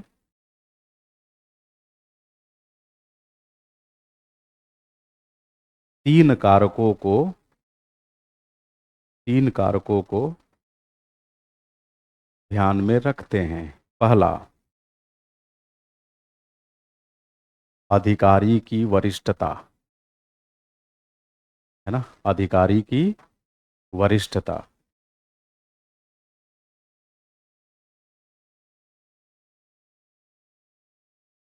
दूसरा, अधिकारी का सेवा रिकॉर्ड, अधिकारी का सेवा रिकॉर्ड।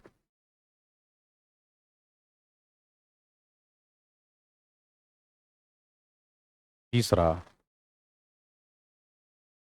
अधिकारी की कार्य निष्पादन क्षमता, अधिकारी की कार्य निष्पादन क्षमता व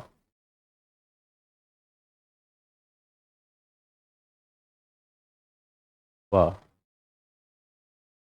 उसमें विश्वास। और सबसे महत्वपूर्ण यही है, समझ रहे हैं मेरी बात? हाँ, क्षमता वमता तो देखी जाती रहेगी, विश्वसनीय है कि नहीं। हाँ, बट ये फैक्टर है, तो सैद्धांतिक तौर पे आप बताएंगे। अब सब हेडिंग डालेंगे पैराग्राफ चेंज करके कि मुख्य सचिव तथा कैबिनेट सचिव के मध्य संबंध, मुख्य सचिव तथा कैबिनेट सचिव के मध्य संबंध।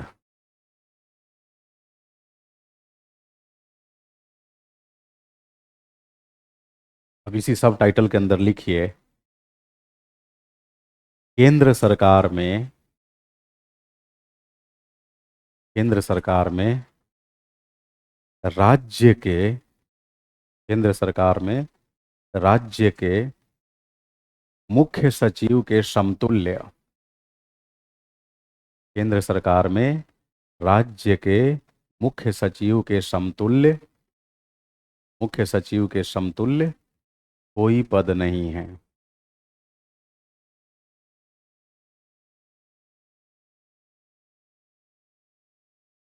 आमतौर पर, आमतौर पर केंद्रीय कैबिनेट सचिव को ही, आमतौर पर केंद्रीय कैबिनेट सचिव को ही, आमतौर पर केंद्रीय कैबिनेट सचिव को ही मुख्य सचिव के समतुल्य मान लिया जाता है। ध्यान रखिएगा, घोषित रूप से समतुल्य पद नहीं है, मान लिया जाता है। आमतौर पर कैबिनेट सचिव को ही केंद्र में मुख्य सचिव के समतुल्य मान लिया जाता है।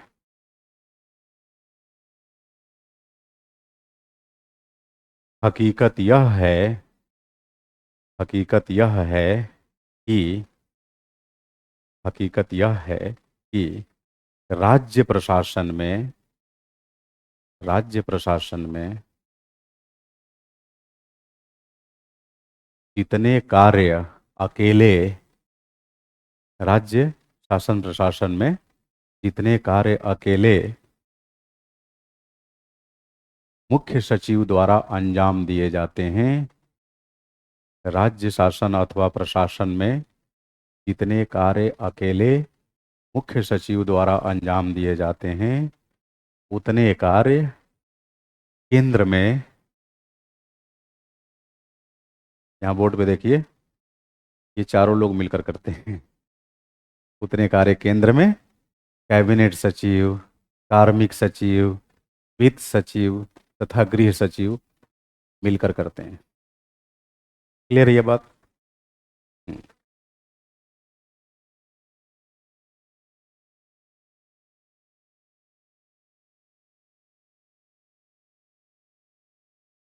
अब सब हेडिंग डालेंगे, मुख्य सचिव तथा कैबिनेट सचिव में समानता। मुख्य सचिव तथा कैबिनेट सचिव में समानता। अच्छा, एक बात आपको और बता दूं, फॉर योर काइंड इंफॉर्मेशन, ये तो आए दिन आप सुनते हैं कि पता नहीं कब सिविल सेवा के क्षेत्र में कुछ ना कुछ बदलाव हो जाए। यूपीएससी बदलाव कर दे, कभी एज को लेकर, कभी सिलेबस को लेकर, कभी ऑप्शनल को लेकर। अब बदलाव हो या ना हो, लेकिन मान लेते हैं कि अगर भविष्य में कभी बदलाव हुआ और जनरल स्टडीज़ के सिलेबस के अंदर हुआ, तो इतना तय मानिए, गवर्नेंस, लोक प्रशासन, विधि, ये तीन डायमेंशन ऐसे हैं जिनका दायरा घटेगा नहीं और बढ़ेगा। इसीलिए अभी जो आप कर रहे हैं केवल वर्तमान के लिए नहीं, भविष्य के लिए भी कर रहे हैं। लिखिए, कैबिनेट सचिव तथा मुख्य सचिव में समानता। पहली समानता लिखिए, दो तीन समानताएं लिख लीजिए। पहली समानता, दोनों अपने अपने प्रशासनिक क्षेत्र में, यानी कैबिनेट सचिव केंद्रीय प्रशासन और मुख्य सचिव राज्य प्रशासन, दोनों अपने अपने प्रशासनिक परिक्षेत्र में मुख्य समन्वयक की भूमिका निभाते हैं। मुख्य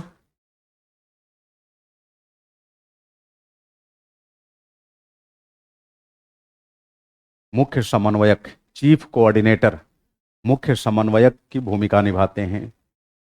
नेक्स्ट पॉइंट,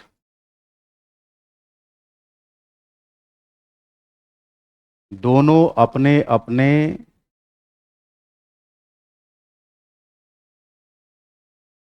राजनैतिक सत्ता प्रमुखों के मुख्य सलाहकार की भूमिका निभाते हैं।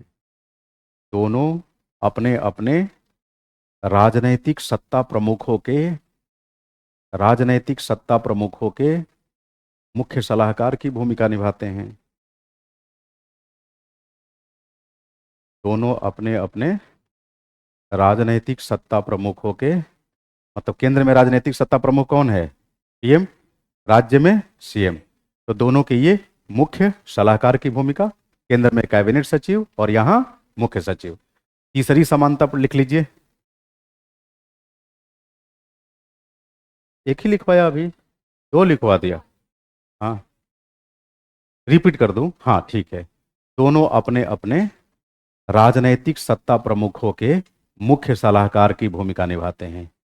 मुख्य सलाहकार की भूमिका निभाते हैं। नेक्स्ट पॉइंट,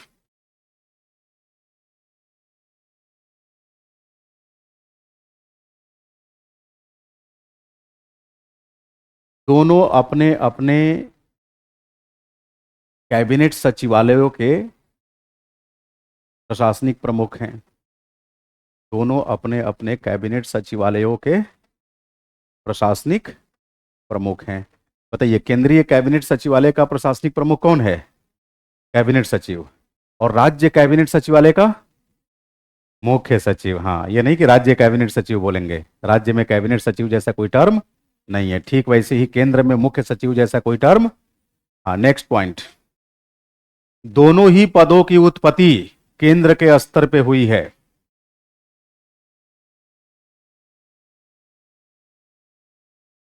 दोनों ही पदों की उत्पत्ति, चाहे आप कैबिनेट सचिव की बात करें या फिर मुख्य सचिव की, केंद्रीय स्तर पे हुई है। तो भाई लॉर्ड वेलेजली ने केंद्रीय स्तर पे तो शुरू किया था।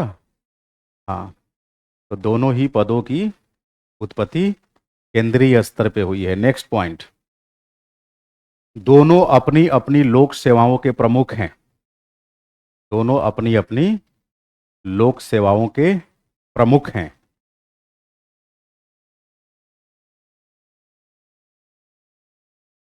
अब सब हेडिंग डालेंगे, मुख्य सचिव तथा कैबिनेट सचिव में अंतर या असमानता। समानता तो लिख लिए। हाँ, मुख्य सचिव तथा कैबिनेट सचिव में समानता नहीं, असमानता।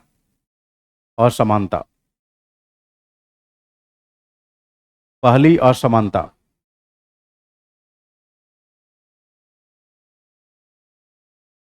मुख्य सचिव के कार्य व शक्तियां मंत्रिमंडल सचिव की तुलना या कैबिनेट सचिव की तुलना में अधिक है।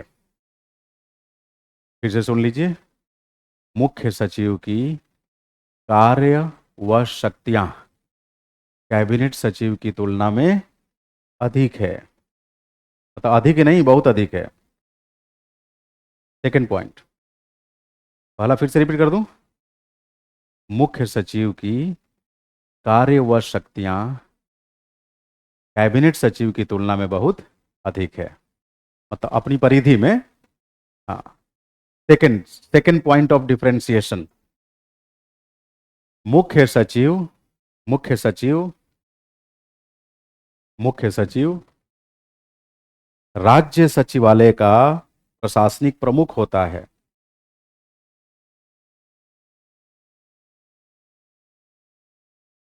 मुख्य सचिव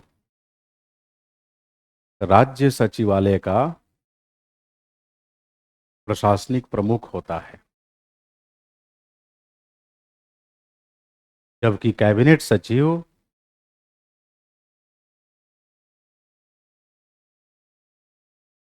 जबकि कैबिनेट सचिव केंद्रीय सचिवालय का प्रशासनिक प्रमुख नहीं होता। Please highlight this point.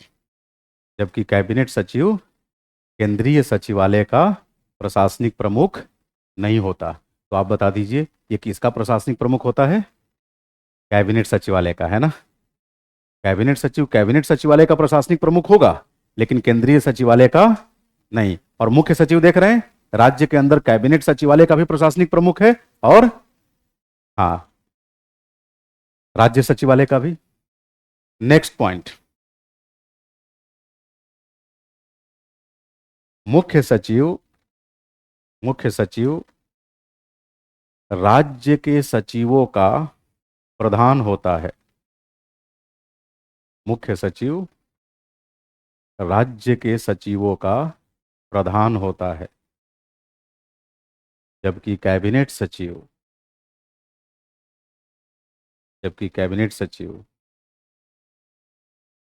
केंद्र सरकार के सचिवों का जबकि कैबिनेट सचिव केंद्र सरकार के सचिवों का प्रधान नहीं होता। जबकि कैबिनेट सचिव केंद्र सरकार के सचिवों का प्रधान नहीं होता, अपितु अपितु अपितु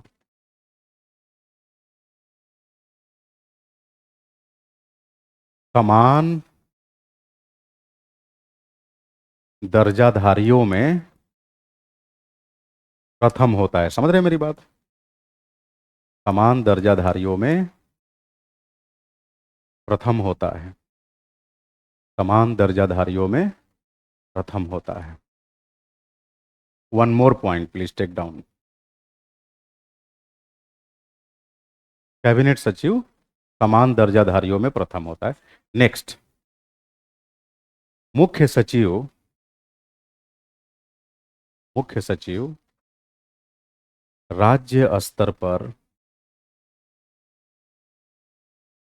मुख्य सचिव राज्य स्तर पर उन सभी कार्यों को करता है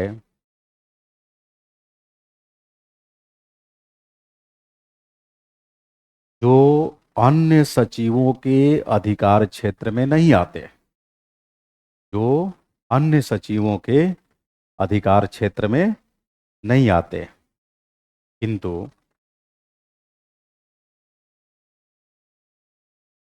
किंतु केंद्रीय कैबिनेट सचिव के मामले में ऐसा नहीं है। किंतु केंद्रीय कैबिनेट सचिव के मामले में ऐसा नहीं है। ऐसा नहीं है। केंद्र स्तर पर केंद्र स्तर पर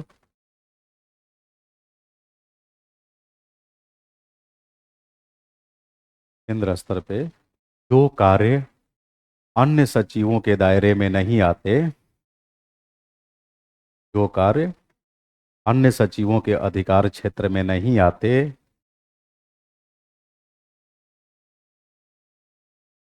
उनकी देखरेख कौन करेगा? बहुत बढ़िया, प्रधान सचिव करेगा। उनकी देखरेख प्रधान सचिव करेगा, जो प्रधानमंत्री कार्यालय का प्रशासनिक प्रमुख होता है। जो प्रधानमंत्री कार्यालय का प्रशासनिक प्रमुख होता है।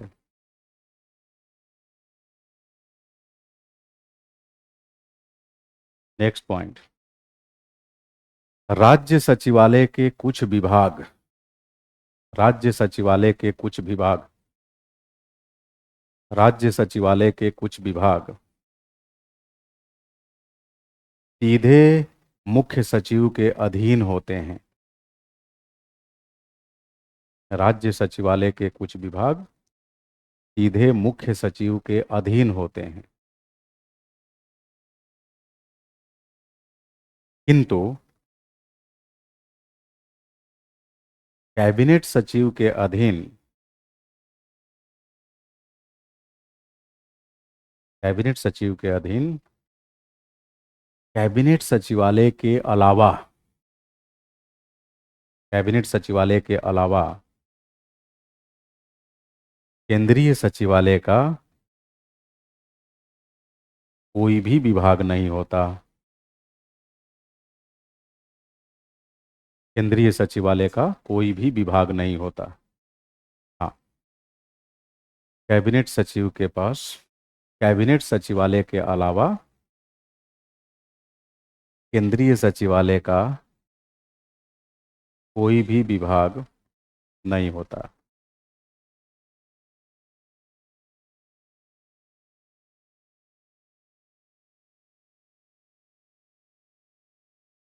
क्लियर है? यस। तो इस तरह से हम लोगों ने शासन की पूरी संरचना का अवलोकन कर लिया। निदेशालय के बारे में तो आपको मालूम ही है, ये विपाटन प्रणाली के तहत सचिवालयी व्यवस्था से अलग है। इसका कार्य नीतियों का क्रियान्वयन सुनिश्चित करना है ना? हाँ। तो अब जितना हमने पढ़ा अभी तक, की कॉन्सेप्ट्स ऑफ गवर्नेंस, उस पे आधारित आप कुछ प्रश्न लिख लीजिए और हम लोग एक एक करके देखेंगे कि इन प्रश्नों में आप कितना सहज महसूस कर रहे हैं। अगर सहज महसूस नहीं करेंगे तो मैं उसकी ड्राफ्टिंग आपके सामने प्रस्तुत करूंगा कि उसे कैसे लिखना है। तो इस कड़ी में पहला क्वेश्चन लिखिए, वैश्विक शासन वैश्विक शासन वैश्विक शासन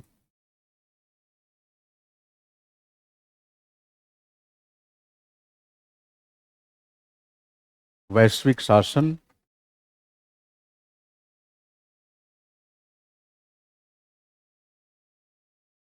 संप्रभु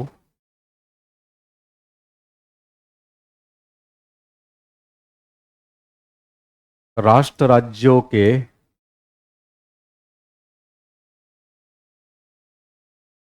शासन की तुलना में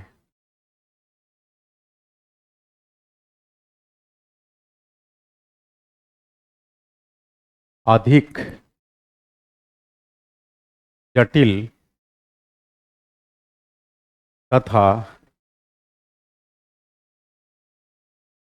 अराजक है।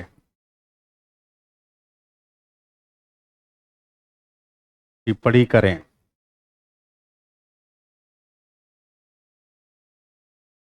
क्लियर है? हम आज ग्लोबल गवर्नेंस की बात, हाँ, वो मंडलीकरण के दौर में ये बड़ा शानदार क्वेश्चन बन सकता है। और आपको बताऊं, इंटरनेशनल रिलेशनशिप के नियो रियलिज्म की धारा से यह ताल्लुक रखता है। नव यथार्थवाद, नव यथार्थवाद। इसी क्वेश्चन के नीचे ऐसे लिखा जा सकता है, स्टेटमेंट दे दिया कि वैश्विक शासन संप्रभु राष्ट्र राज्यों के शासन की तुलना में अधिक जटिल था, अराजक है, और कुछ नहीं करना है।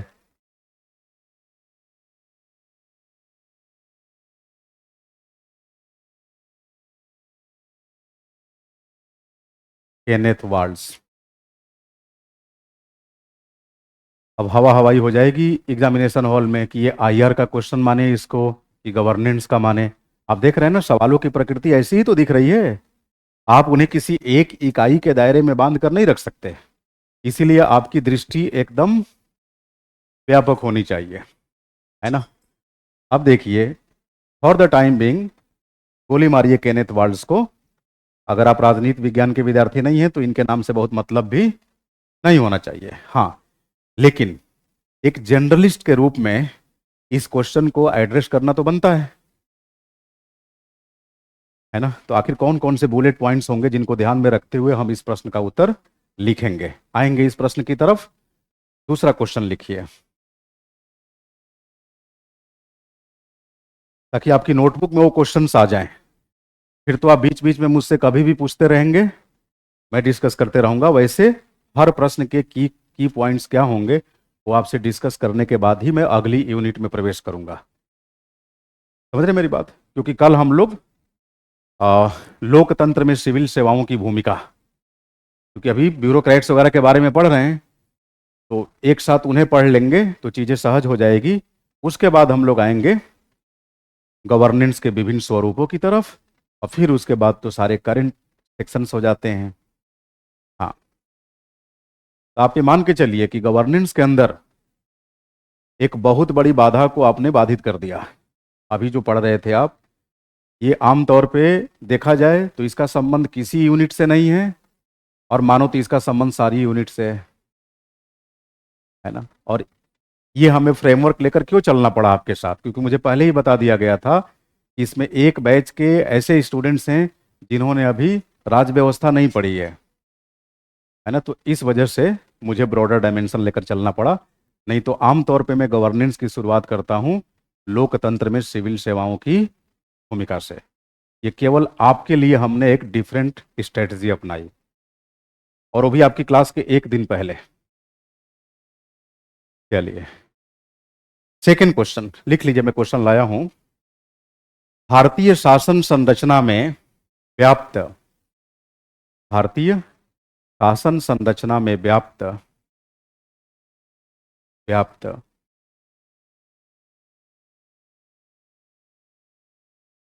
विपाटन प्रणाली की, भारतीय शासन संरचना में व्याप्त विपाटन प्रणाली की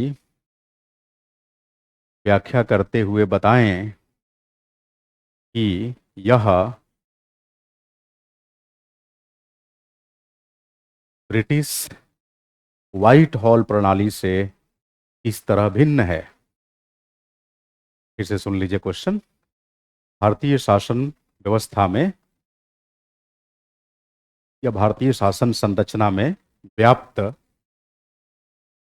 विपाटन प्रणाली की व्याख्या करते हुए यह बताएं कि ये कैसे ब्रिटिश या ब्रितानी व्हाइट हॉल प्रणाली से भिन्न है ना।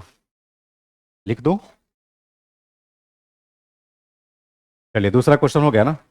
हाँ, तीसरा क्वेश्चन, थर्ड क्वेश्चन। भारत में प्रधानमंत्री कार्यालय का, भारत में प्रधानमंत्री कार्यालय के क्रमिक उभार का वर्णन करते हुए, भारत में प्रधानमंत्री कार्यालय के क्रमिक उभार का वर्णन करते हुए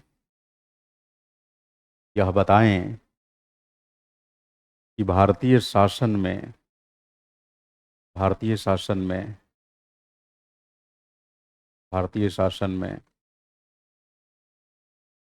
यह किस प्रकार हस्तक्षेप करता है। अब यहीं से मान लीजिए क्वेश्चन थोड़ा ट्विस्ट कर दे कि भारतीय शासन में प्रधानमंत्री कार्यालय के द्वारा पैदा किया जाने वाला हस्तक्षेप किस सीमा तक जायज है या नहीं है ना। तो अगर इसकी कोर फिलॉसफी आपको मालूम है तो आप लिख ले जाएंगे। नेक्स्ट क्वेश्चन, नियोजन के नियोजन के नियोजन के नेहरूवादी तथा नियोजन के नेहरूवादी तथा गांधीवादी परिप्रेक्ष्य की नियोजन के नेहरूवादी तथा गांधीवादी परिप्रेक्ष्य की तुलनात्मक व्याख्या करते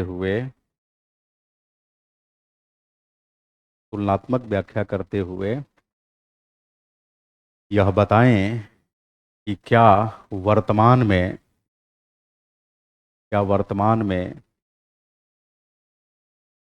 भारतीय शासन के अंतर्गत क्या वर्तमान में भारतीय शासन के अंतर्गत नियोजन अप्रासंगिक हो चुका है। क्या वर्तमान में भारतीय शासन के अंतर्गत नियोजन अप्रासंगिक हो चुका है। क्वेश्चन समझ में आ रहा है। पहले नेहरूवादी नियोजन और गांधीवादी नियोजन की तुलना करेंगे। सबसे मैं बताऊंगा फॉर्मेट इसका कैसे लिखेंगे, अभी क्वेश्चन लिख लीजिए। Next question please. कैबिनेट सचिव तथा मुख्य सचिव के पदों की तुलनात्मक व्याख्या करें। कैबिनेट सचिव तथा मुख्य सचिव के पदों की तुलनात्मक व्याख्या करें। क्वेश्चन बड़ा सीधा सपाट है, लेकिन सीधा सपाट तभी लगेगा जब इसे पढ़े होंगे। हाँ? नहीं लगेंगे केंद्र में मुख्य सचिव का पद ढूंढने और राज्य में कैबिनेट सचिव का, तो उस स्थिति में यह आसान नहीं होगा। हाँ, बट आपके लिए स्ट्रेट फॉरवर्ड क्वेश्चन है। हाँ, फिर से सुन लीजिए। कैबिनेट सचिव तथा मुख्य सचिव के पदों की तुलनात्मक व्याख्या करें। नेक्स्ट क्वेश्चन,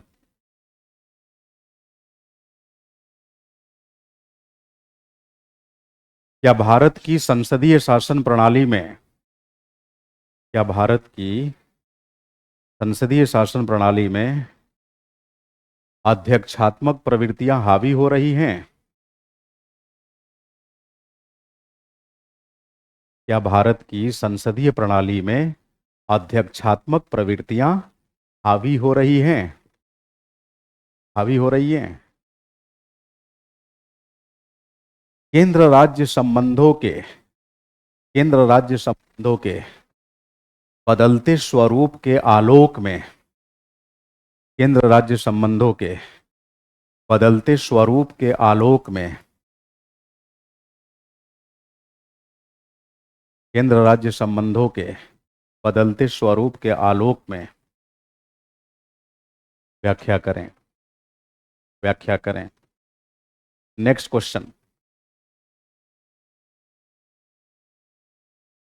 संवैधानिक उपबंधों का हवाला देते हुए भारतीय शासन में व्याप्त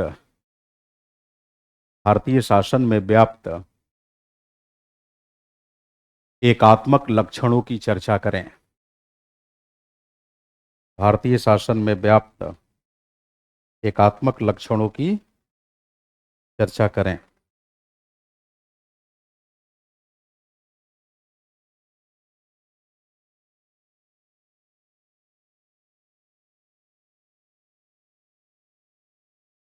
अब बताइए, इन प्रश्नों को लिख देने के बाद, प्रैक्टिस कर लेने के बाद, अब तक आपने जितना पढ़ा पिछले 9 दिनों में, वो सारा कंप्रहेंड हो जाएगा कि नहीं।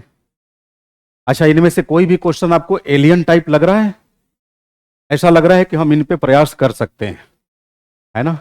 फिर भी प्रयास किस तरीके से करना है उसकी रूपरेखा मैं आपके सामने प्रकट कर देता हूं। सबसे पहले पहला क्वेश्चन, क्वेश्चन नंबर 1 क्या है?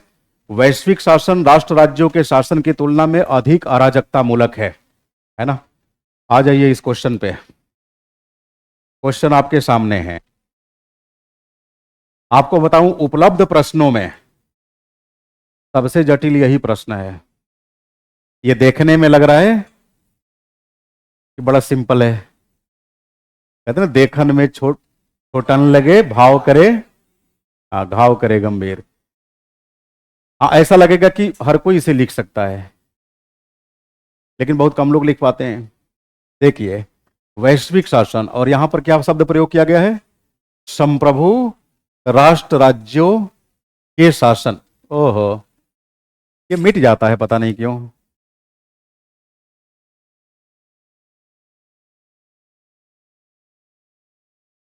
चलो, वैश्विक शासन संप्रभु राष्ट्र राज्यों के शासन की तुलना में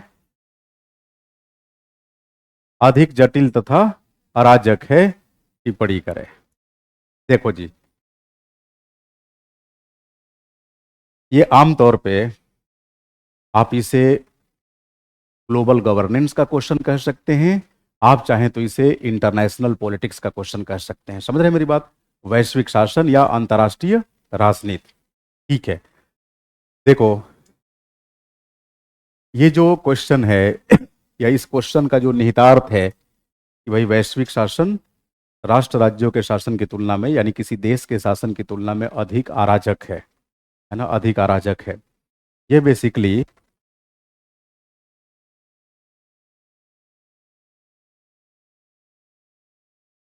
अंतर्राष्ट्रीय राजनीति की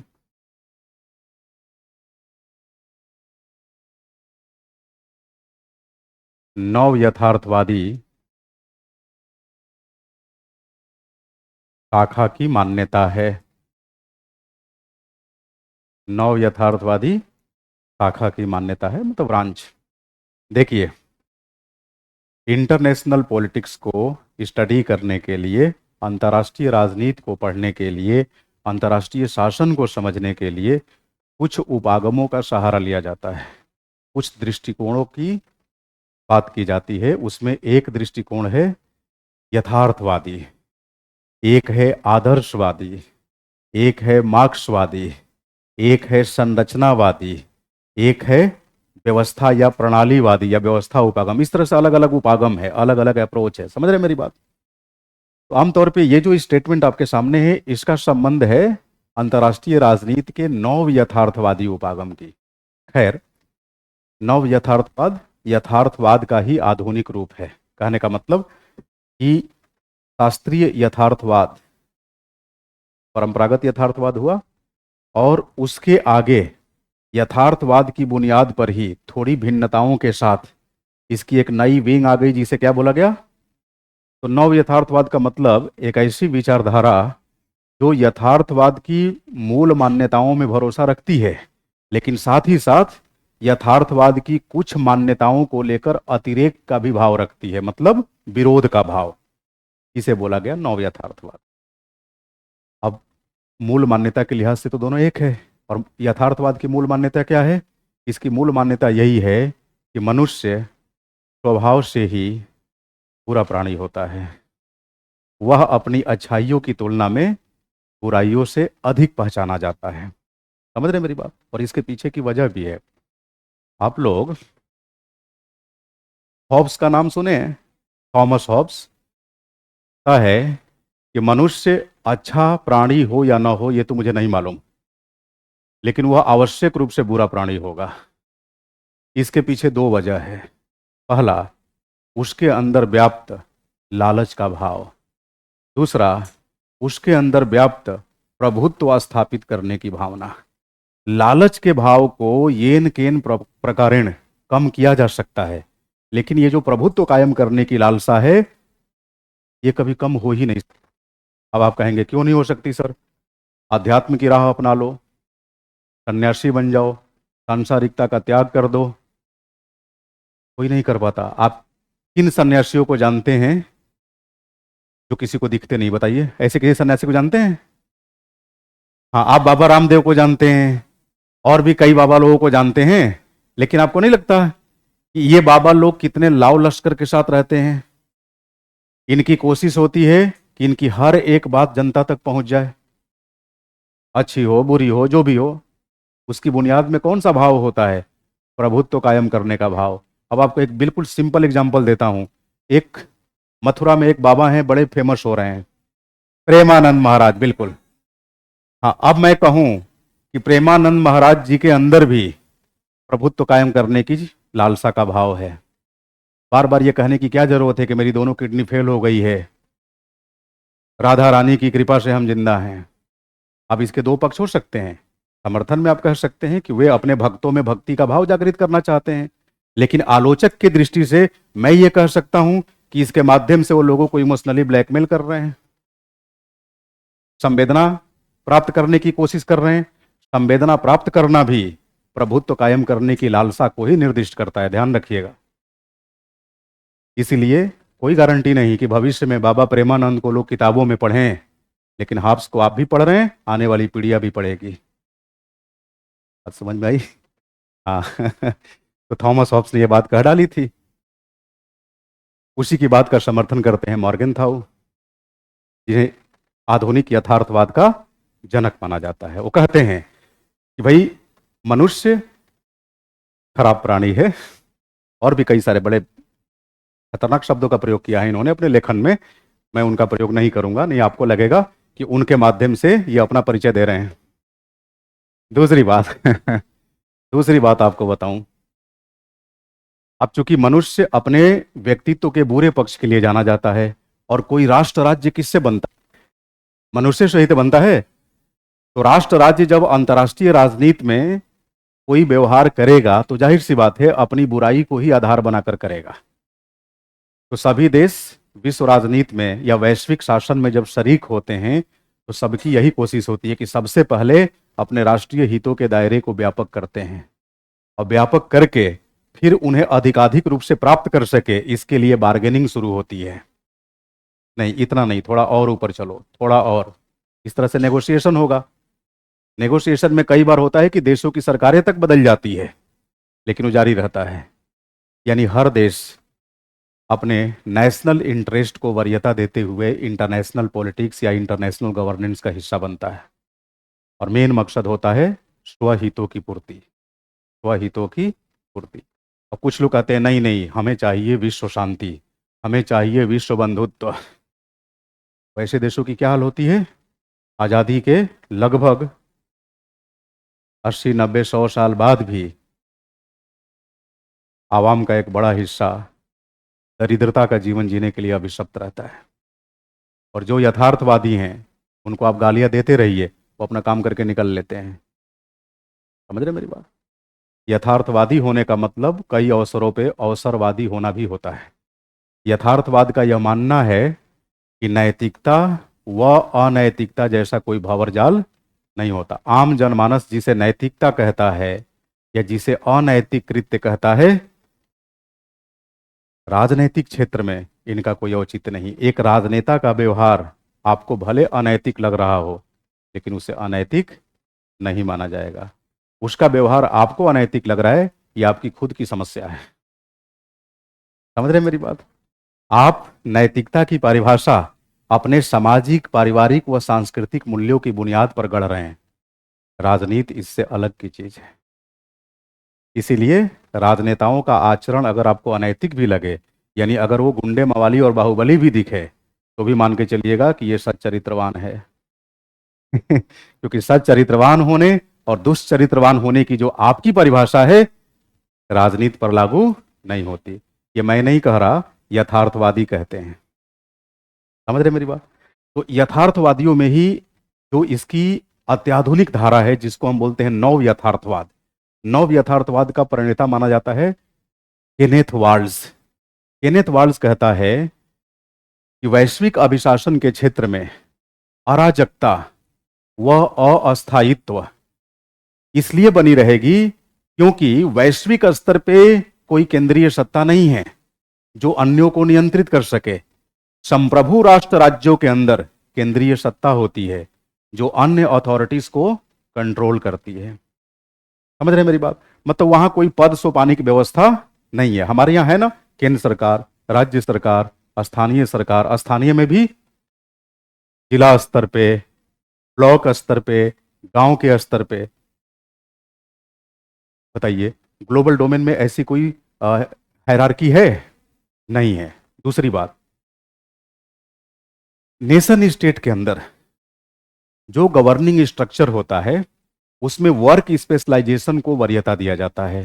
जैसे शासन के 3 अंग, विधायिका, कार्यपालिका और, बताइए तीनों के कार्य क्षेत्र बटे हैं कि नहीं? मतलब आपसी समन्वय के साथ ही, लेकिन क्षेत्र का बंटवारा तो किया गया है। क्या वैश्विक स्तर पे ऐसी कोई संस्था है जो कार्य विशिष्टीकरण को परिलक्षित कर सके? नहीं है, नहीं है। ये 2 फैक्टर ऐसे हैं। एक और बात, वैश्विक स्तर पे जो भी शासनिक क्षेत्र में या राजनीतिक क्षेत्र में सहभागी बनते हैं, ये कौन सहभागी होते हैं? Nation state. अब नेशन स्टेट में एक जगह हमने लिख दिया यूएसए, यहां हमने लिख दिया इंडिया, यहां हमने लिख दिया भूटान। अब बताइए, ये तीनों जब शामिल होंगे किसी भी वैश्विक मंच पे तो संप्रभु राष्ट्र राज्य के रूप में ही शामिल होंगे ना। और सैद्धांतिक रूप से यह माना जाएगा कि भाई हैसियत में ये सभी एक दूसरे के बराबर हैं। लेकिन जरा बताइए, क्या वास्तव में इनकी हैसियत बराबर है? नहीं है। अब दिक्कत यह है कि भारत भूटान से कहेगा कि देखो जैसा मैं करूंगा पीछे पीछे वैसा ही करना। भूटान कहेगा नो सर, जरा एक बार अपनी विदेश नीति की बुनियाद पढ़ लीजिए। आपने खुद ही कहा है कि हम किसी अन्य देश के आंतरिक मामले में कोई हस्तक्षेप नहीं करेंगे, सभी की संप्रभुता का सम्मान करेंगे। कहाँ गया आपका आदर्शवाद? भारत कहेगा इट्स ओके, इट्स ओके। समझ रहे मेरी बात? हाँ। तब बताइए, इस तरह का माहौल हो तो कोई किसी को नियंत्रित कर सकेगा? नहीं कर सकेगा। इसीलिए वैश्विक अभिशासन अराजक मूलक होना ही है, अराजकता मूलक होना ही है। केंद्रीय स्तर पे, मतलब राष्ट्र राज्य के स्तर पे इस तरह की विसंगतियां नहीं पाई जाती। समझ रहे मेरी बात? हाँ। इसी को कहते हैं संरचनात्मक उपागम। ये जो नव यथार्थवाद है इसे स्ट्रक्चरल अप्रोच कहते हैं। Structural approach to study global governance, global politics, वैश्विक शासन, वैश्विक राजनीति के अध्ययन का संरचनावादी उपागम। और ये बताता है कि विश्व में दुनिया के स्तर पे कोई ठोस संरचना नहीं होती, कोई पद सोपानी का अनुक्रम नहीं होता, कोई केंद्रीय सत्ता नहीं होती जो अन्य सत्ताओं को नियंत्रित कर सके। लेकिन नेशन स्टेट में, राष्ट्र राज्य के अंदर, संप्रभु राष्ट्र राज्यों के अंदर ऐसी व्यवस्था पाई जाती है। उम्मीद करता हूं इस क्वेश्चन को आप लिख ले जाएंगे। हाँ, जब कल हमारी मुलाकात होगी तो 2nd, 3rd, 4th इन क्वेश्चंस की पहले आंसर ड्राफ्टिंग करेंगे और इसके बाद लोकतंत्र में सिविल सेवाओं की भूमिका। Okay then, thank you so much.